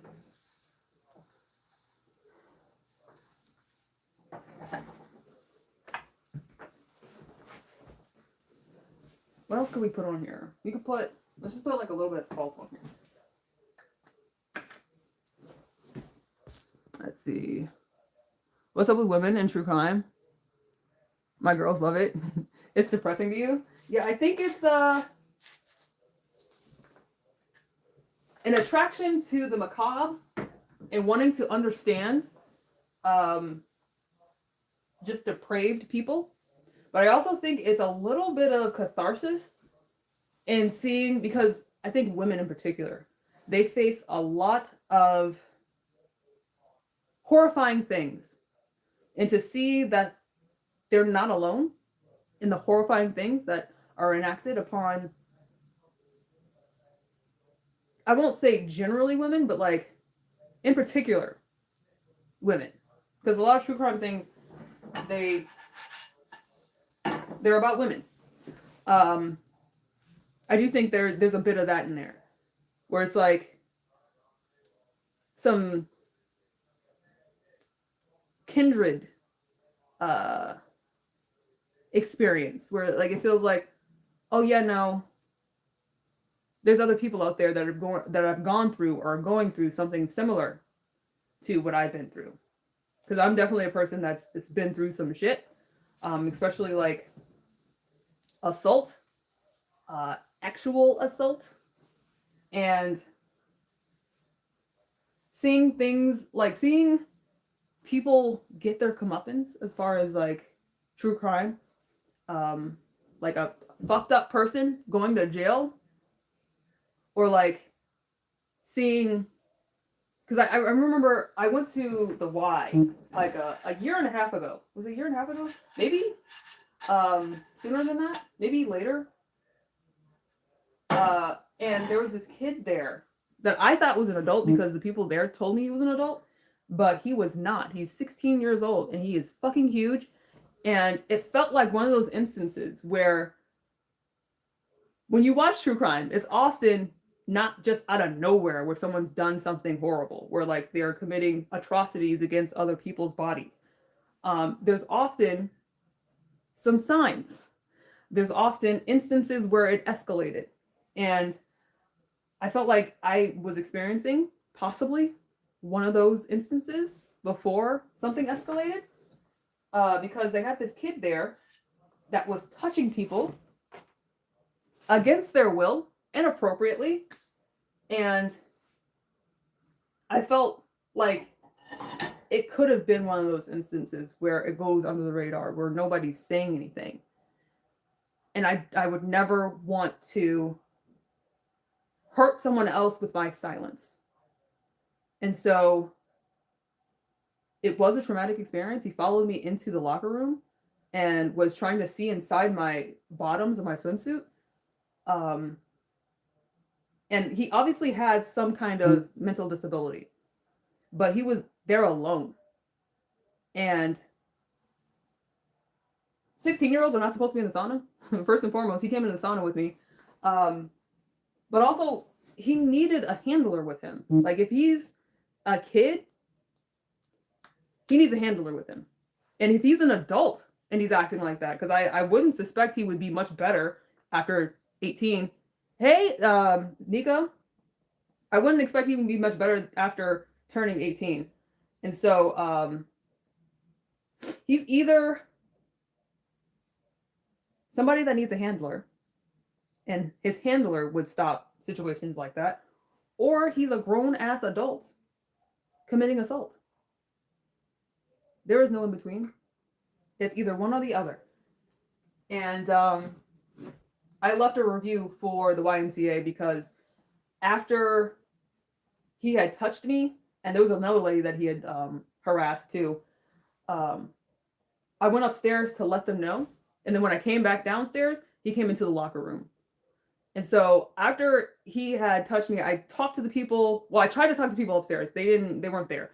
And so I talked to the lifeguard outside and let them know, because like, this is our problem. That's fucking scary. And it's horrible. And they didn't do anything about it. Because I went ahead and went to do my workout thinking, you know, they're going to have him go home or get his mom or something. They're going to figure something out and he's not going to be here anymore. He was still fucking there. And so I had a mini panic attack and left, because he was getting out of the pool and coming to me. I was like, oh, hell no.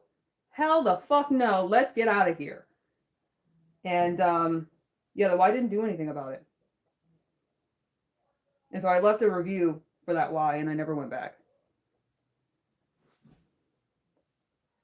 Yeah, it was horrible. Would not wish it upon my worst enemy.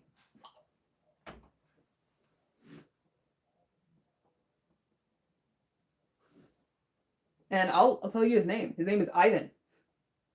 He's a terrifying, large child. Just in case in the future we hear that name again, you'll know it's me who told you about him.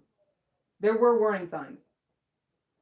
He very much seems like one of those people, upon hitting adulthood, just starts fucking wilding. Especially because, like, right now, his mom is not on him to be respectful to people's boundaries. So he's not going to get better.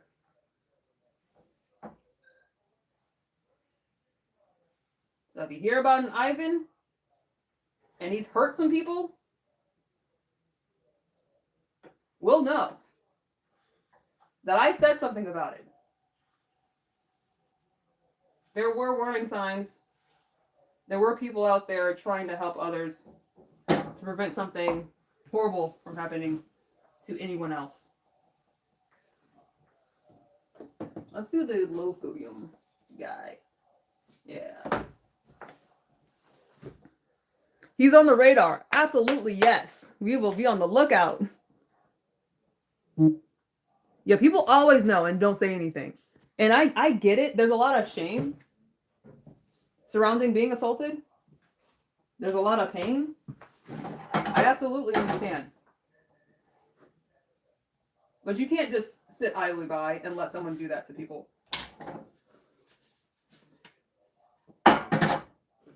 It is not right. It's not fair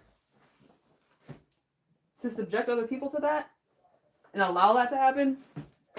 And I refuse to.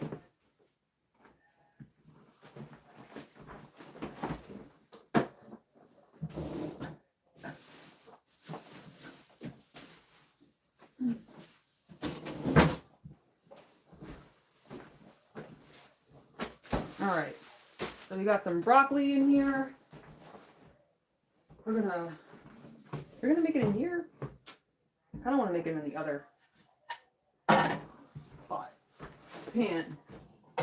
Mini wok. Let's call it a mini wok.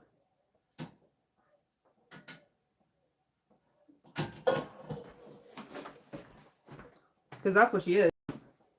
A little wok.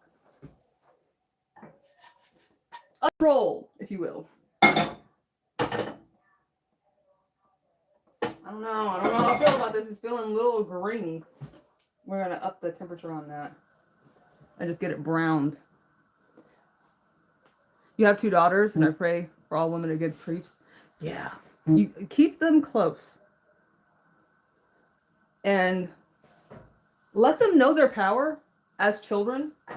Because I feel like as kids, we are, especially from the children of boomers and Gen X, we're very much taught to be seen and not heard because that's how their parents raised them. And that is not the way that you should be a child. Because that kind of makes all children subservient to all adults.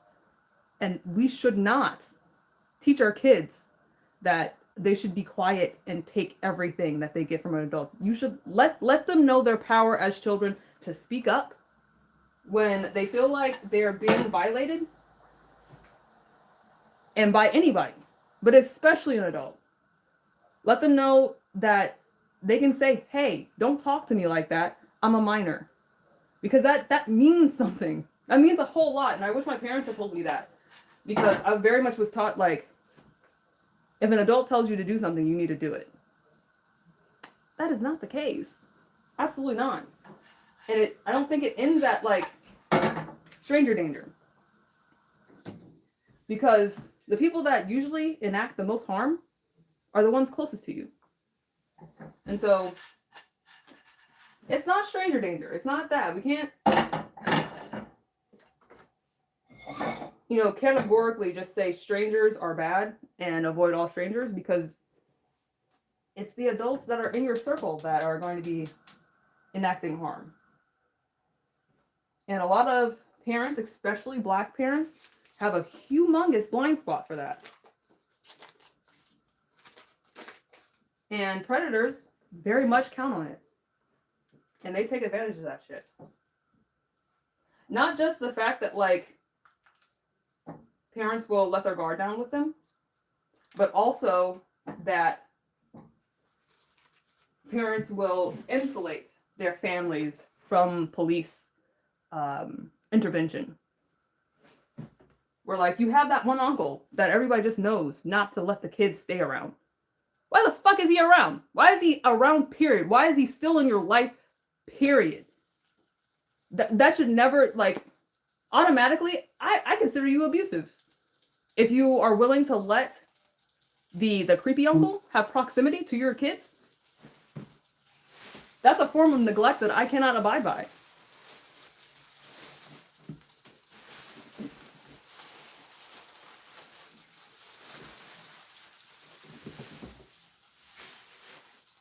Because he will figure out a way to be alone with them. He always does.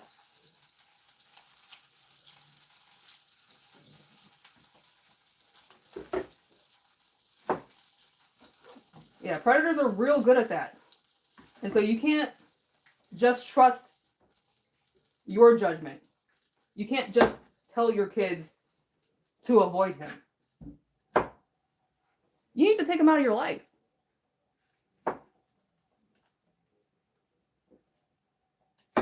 And I don't care how close he is to you. I don't care if he's your brother. I don't care if he didn't mean it. You don't sexually assault somebody by accident. I will let you know. There's an amount of will that's entailed in taking advantage of somebody. Whether you want to admit it or not.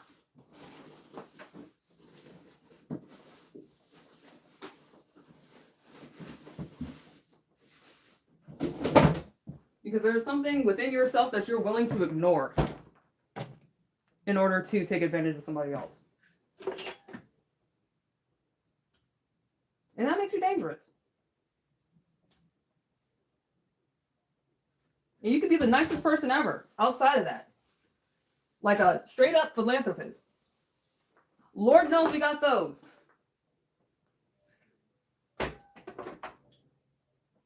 Because also, those same people are like the ones that like, not the opportunistic ones. Like not the ones that like just happen to be around kids and kind of fall into this experience. It's the ones that actively seek out occupations and situations where they can be surrounded by kids. Those are the dangerous ones. And those are the ones that are not the most common necessarily, but like they're the most prevalent around your kids. Because opportunistic ones, they just happen to, like the To Catch a Predator guys. Guys that are being caught by that kind of thing,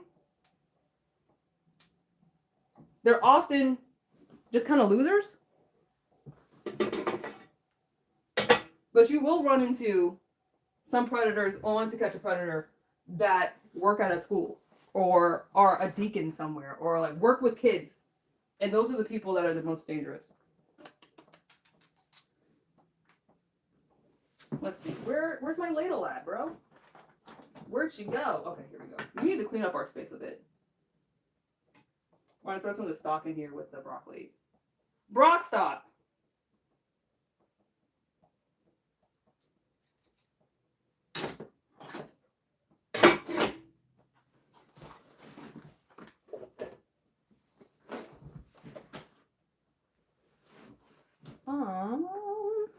Yeah, sorry, I'm kind of like not looking at chat. It is called grooming, yes. But not just groomers. Though, like, the groomers are the probably the most dangerous because they don't look like they want your kids. They start off real small, real chill, like, and it's like some of them, they wait until your kid is of age to like actually like start cultivating a relationship, like outside of just being nice and telling them they're really smart and mature for their age. Yeah, those are the ones that you really need to watch out for, are the low-key ones. Those are the ones that are going to typically be the people that shape their world, shape their life around kids.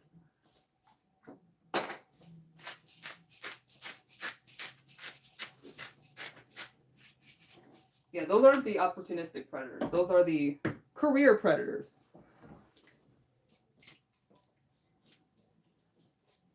Okay, let's get this steaming. Oh yeah, I was going to put some of the onions and garlic in there as well. Let's make that happen.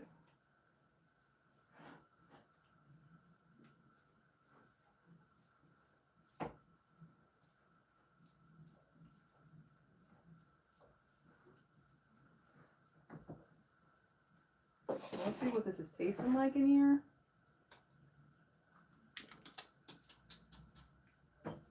Yeah, that's all good.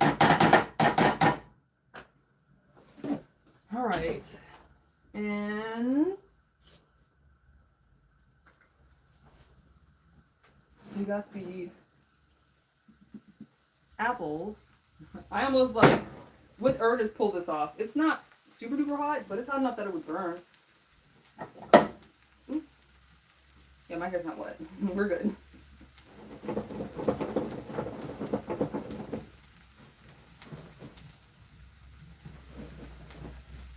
Yeah, these apples aren't quite cooked enough. They're not soft enough. Which is good, because Dig is not quite on his way yet. He hasn't sent me a text yet. Though they're soft enough that they're folding. But they should break under, like, minimal pressure. Oops. So yeah, I'm going to put this back in uncovered. Because I want to reduce it a bit more. Girl, be quiet.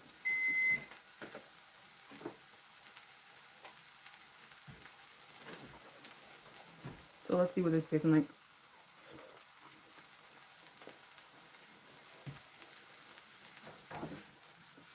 It's pretty soft, but it could be softer.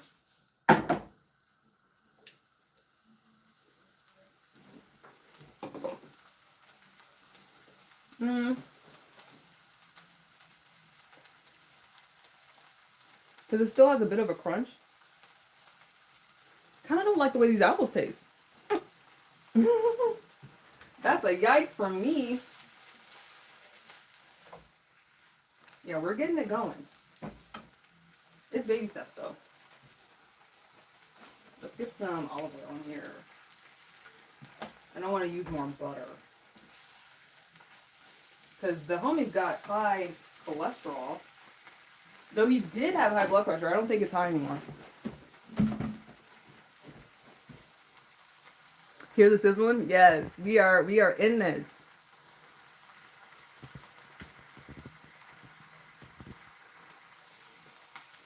We don't protect the predators like our parents. Yes, I'm so fucking glad. I'm so glad to hear that.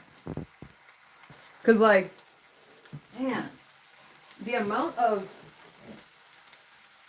predators within families, astounding.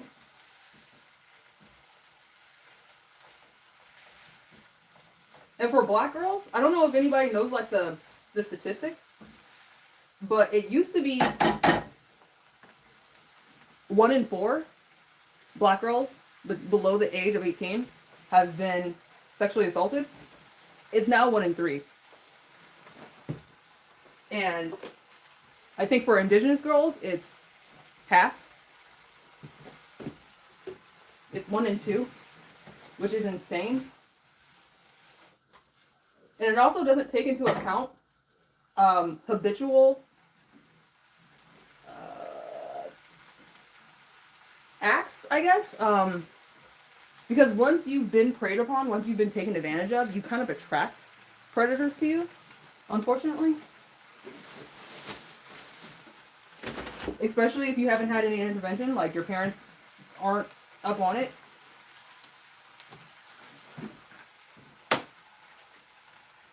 So yeah, they look for disenfranchised kids. And they're very good at finding them.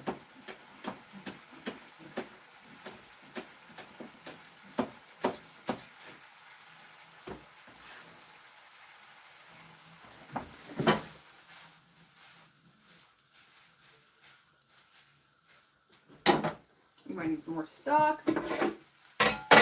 It's stock o'clock.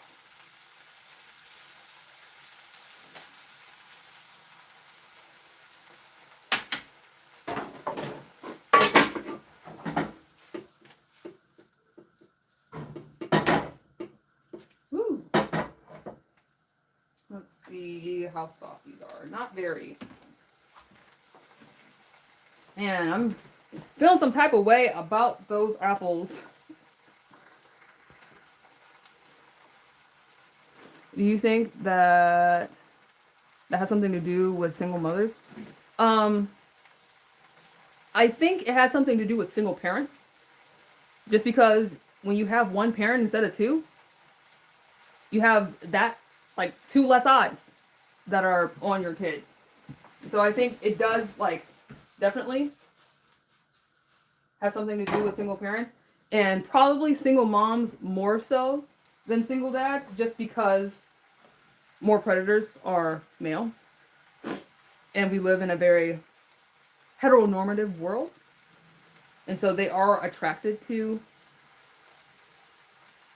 I mean, it kind of depends on the kid, but like the younger they are, the less discriminating predators are about them because like a prepubescent boy is like kind of the same as a prepubescent girl. And so there's a little less discernment between kids at younger ages, but once they've hit like puberty, definitely it's depending on the gender of the kid or the sex of the kid.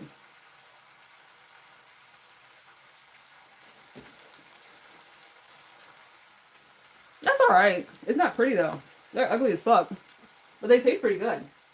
The naan.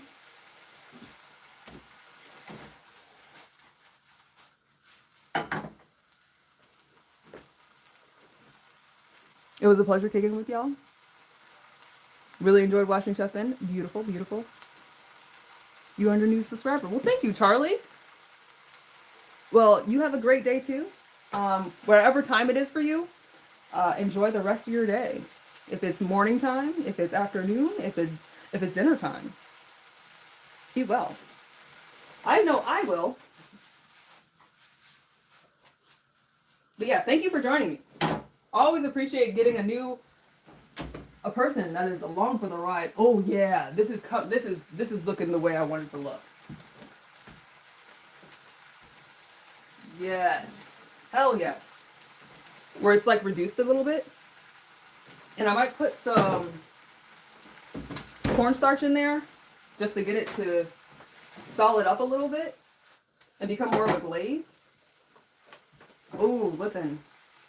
Let's switch these out. My bad. Moving a little too quick.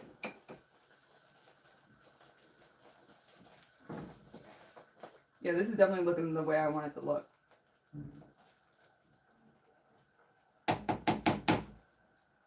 So, let's get a little bit of the sauce. See what she's tasting like. And then I'll add some cornstarch. And other ingredients depend on how I'm feeling about it. Okay. And I learned from our residential chef, Timo, that cold water or cold, whatever liquid you're going to dissolve the cornstarch in, it needs to be cold because the cornstarch dissolves better in that. Just like when you did like the cornstarch experiment in elementary and middle school. I don't think I ever remember doing it in high school. But you would mix some water with some cornstarch, and when you press down on it, it would harden. What's making all that noise? Cornstarch works similarly with pressure. Temperature also affects the consistency of your cornstarch. And so, mixing it with cold water gets it to dissolve a little better than with hot water. Just like getting it to mix with less pressure is going to get it to dissolve quicker than putting a lot of pressure on it. And this is a good amount of cornstarch that I have in here, and it's mixing a lot quicker than you would anticipate it to. It doesn't have a whole lot of clumps in there. And that's because the sauce is cold.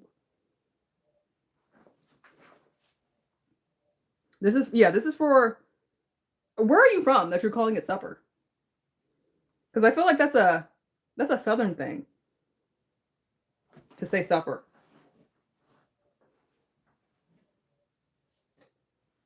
Yeah, I typically say dinner, but I do also live in the South. Or maybe like Midwestern.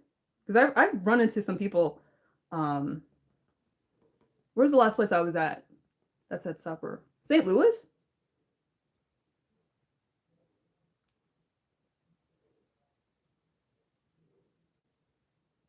Because you had a lot of uncles coming through. You were a little kid. And when they tried to kiss and hug, did not understand. Yeah. Little off-putting, I will say. Yeah, I call it dinner too. Though I'm not hating on supper. Though I think supper's typically earlier in the day that people have it. Like between being lunch and dinner.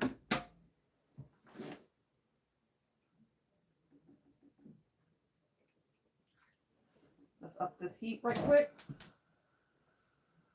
Get this to thicken. And then I will put it back in the oven and let it broil with the, ooh, that's still hot. Broil with the pork chops in there for a little bit on each side. But first, let me see where Dig is at. Has he sent me a train? Is he on his way? He is. So yeah, he's on the train.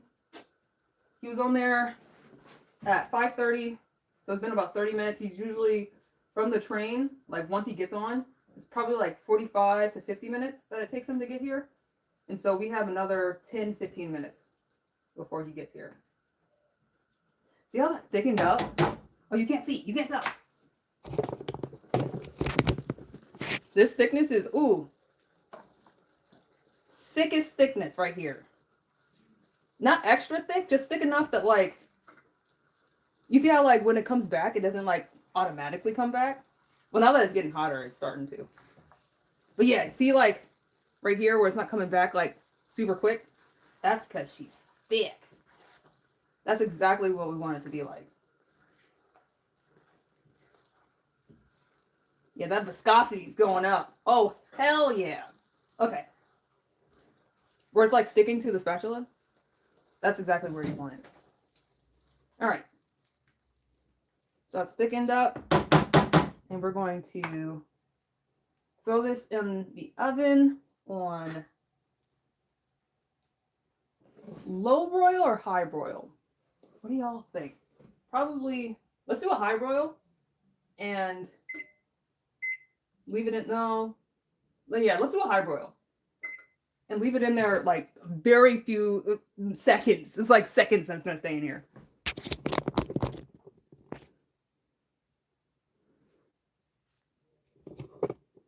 That just gave me Lord of the Rings vibes. Second dinner and second snack, supper. Yeah, exactly.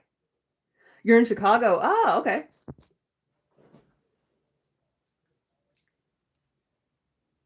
Yeah, 100%. What about second dinner? That's so funny. I'm really liking the thickness of this sauce. I wish I could show you like better. Maybe I can show you in here. Because now it's like so thick that I can't like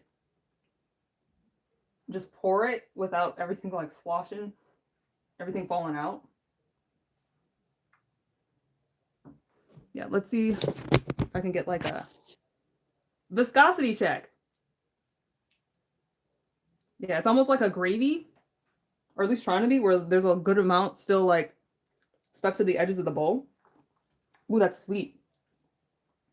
Yeah, that's not as rich as I was hoping it to be. Maybe we can put a little bit of wine in there. Because usually when the apples are not on par, this doesn't taste as good. And I think it's the apples that are lacking.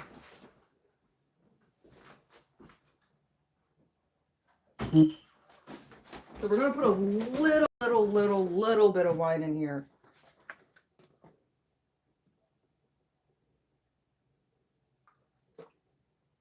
Like a half a glug on each side.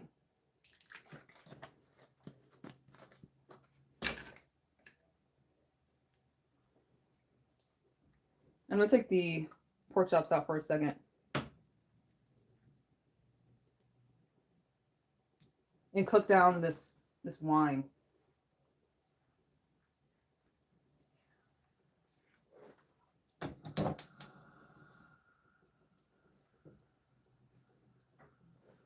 All right, let me get a taste of this broccoli. Ooh, hell yes. Oh, yes. Beefy broccoli, 100% is where it's at.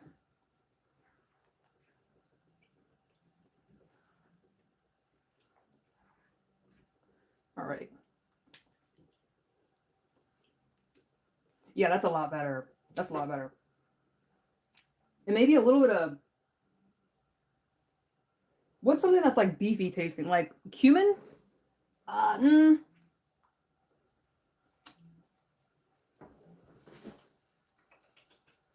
I don't know if it's cumin that I want. Maybe a little bit like a cinnamon. Like so little you can almost not taste it. Or maybe paprika. I'm not sure what it is. It needs something else. And I'm like doing my, that's the thing I do when I'm like trying to think of a taste.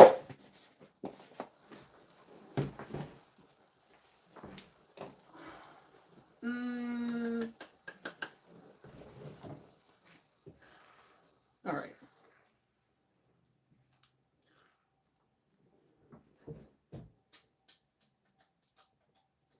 Not chili. Let's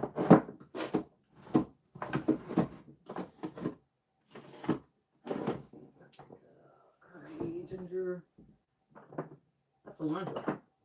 I can't see that well, especially in the dark because my my contacts, like the pupils, are covered.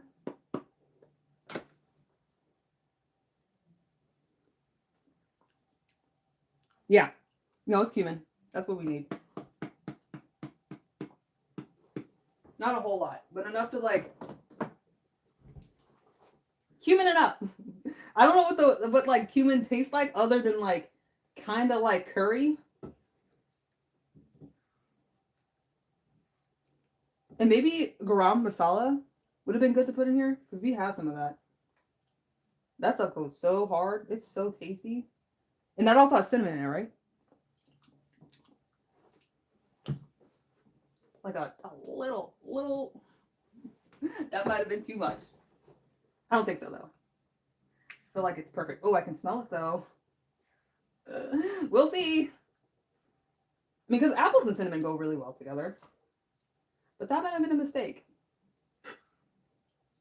It's just these apples kind of suck. Very disappointing apples. Oh, hell yeah. No, that's good. You're off? Well, it was a joy having you around. Thank you for stopping by. And thank you for the wonderful conversation. You take care. And I'll put up a picture on my community tab. So you'll see the finished plating. Because I typically like to make them look pretty.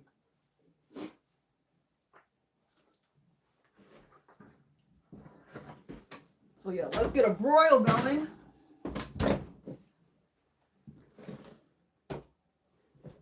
All right, let's do some cleaning, y'all.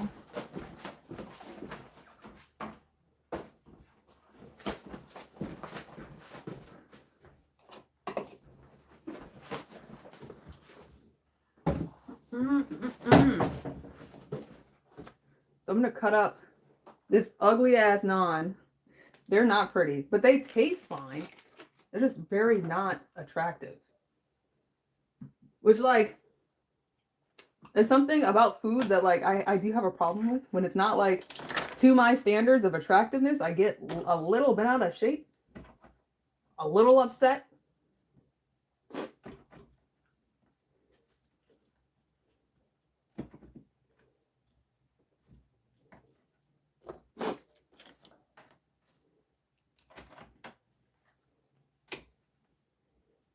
But it be tasting fine. I just am a negative Nancy sometimes when it comes to really my own food. I'm always super duper supportive of everybody in like all of their endeavors, but not myself. I'm a little hard on myself. All right, so we've had this in here for a little bit. Broil's not quite where I want it to be.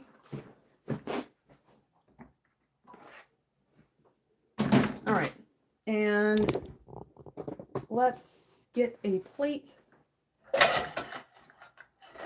Blue Plate. Isn't that a brand?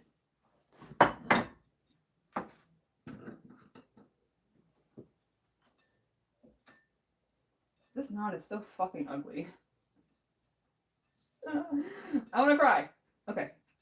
It's okay. It's okay. It doesn't have to be beautiful. You don't have to be beautiful to be loved.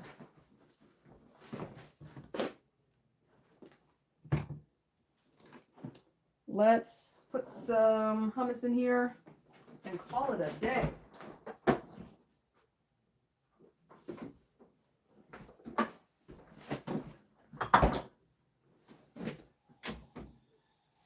That's looking a little more like I would like for it to. Ugh. But still not quite. Still not quite. This is on high. Why isn't she like broiled? Girl,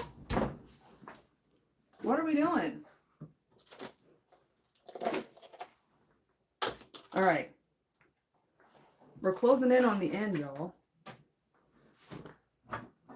Coming to a close. As all wonderful things must do.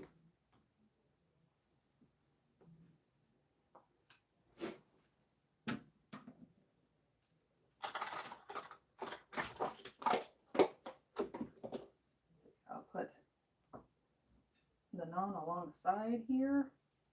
And Diggle will let me know if it's bad, because he'll just not eat it. And it used to hurt my feelings. It's like, I took the time to make you this thing. And you just like sat there and didn't eat it and didn't say anything to me. Like didn't give any like constructive criticism, nothing. But I've since gotten over it. Because again, not everybody's gonna love you. And even the people that love you,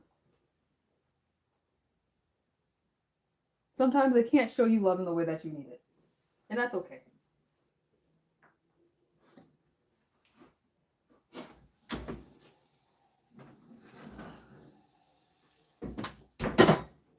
Still not quite where I want it to be. But I'm going to turn it over. It's starting to char like a little bit. Not char, but like the fat you can see. Well, you can't see that. Hey, artist. The fat like around the edge is a little browner than it was before. But that's not where I want it to be. Oops. Come on. Okay, well, that's not going to work. Let's flip her over. I should probably just use a spatula.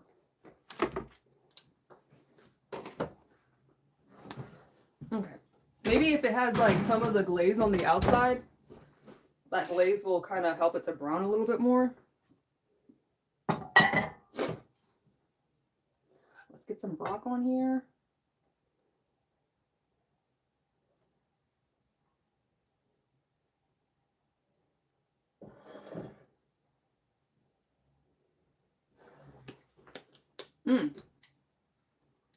My broccoli's pretty good. And you know what? I'm not feeling great about this bread. It's making me a little sad about this naan.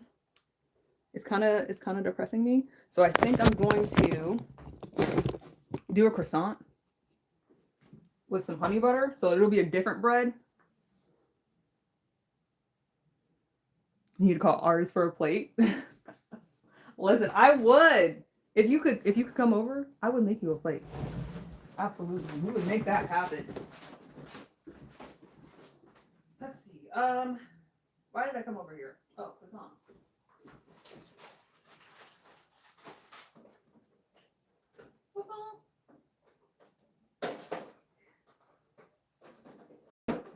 And these are really good.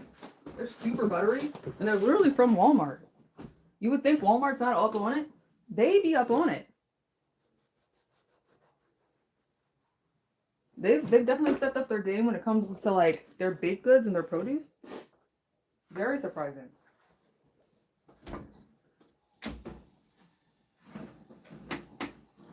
And I'd rather not support the Walton family if I could help it.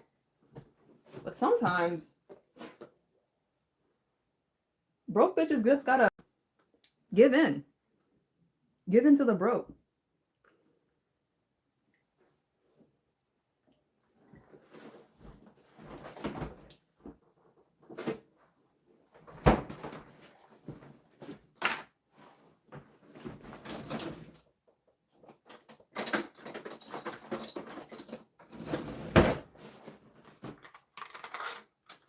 So yeah, I'll toss this in the toaster oven.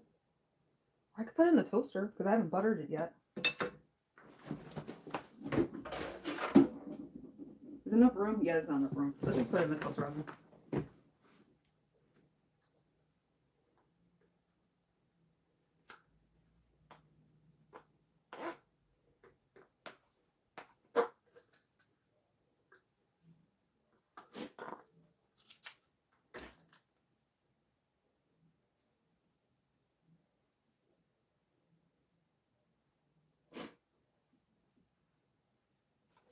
Yeah, Dig likes sweet stuff, which is probably going to be his undoing. Because sweet stuff does not like him. Well, it doesn't like his arteries.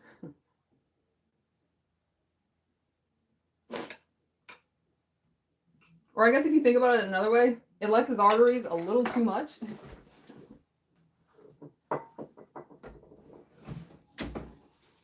Alright. It's looking a little bit more like I want it to look, but not quite brown enough.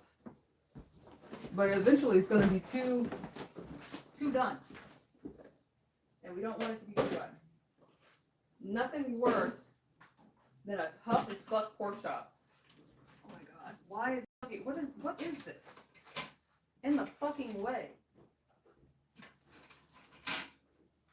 Ugh. And I think Dig is here now.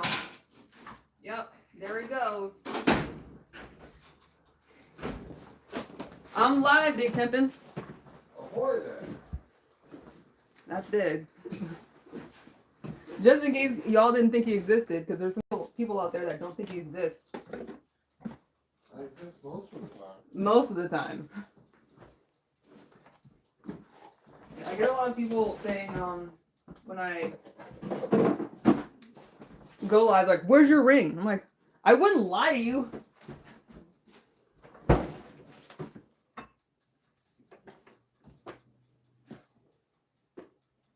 But apparently they're used to being lied to. Yeah, you're legally stuck. Yeah, I'm legally stuck with him. For better or for worse.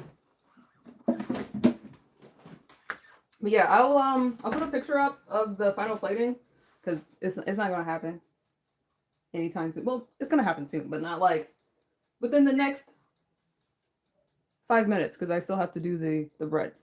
But yeah, it was a joy having you around, artists. I think you're the only one here. Thank you for joining me. Yeah, come back to the community tab to see the final plate. And until next time, be good, stay beautiful, but above all, be kind. Deuces.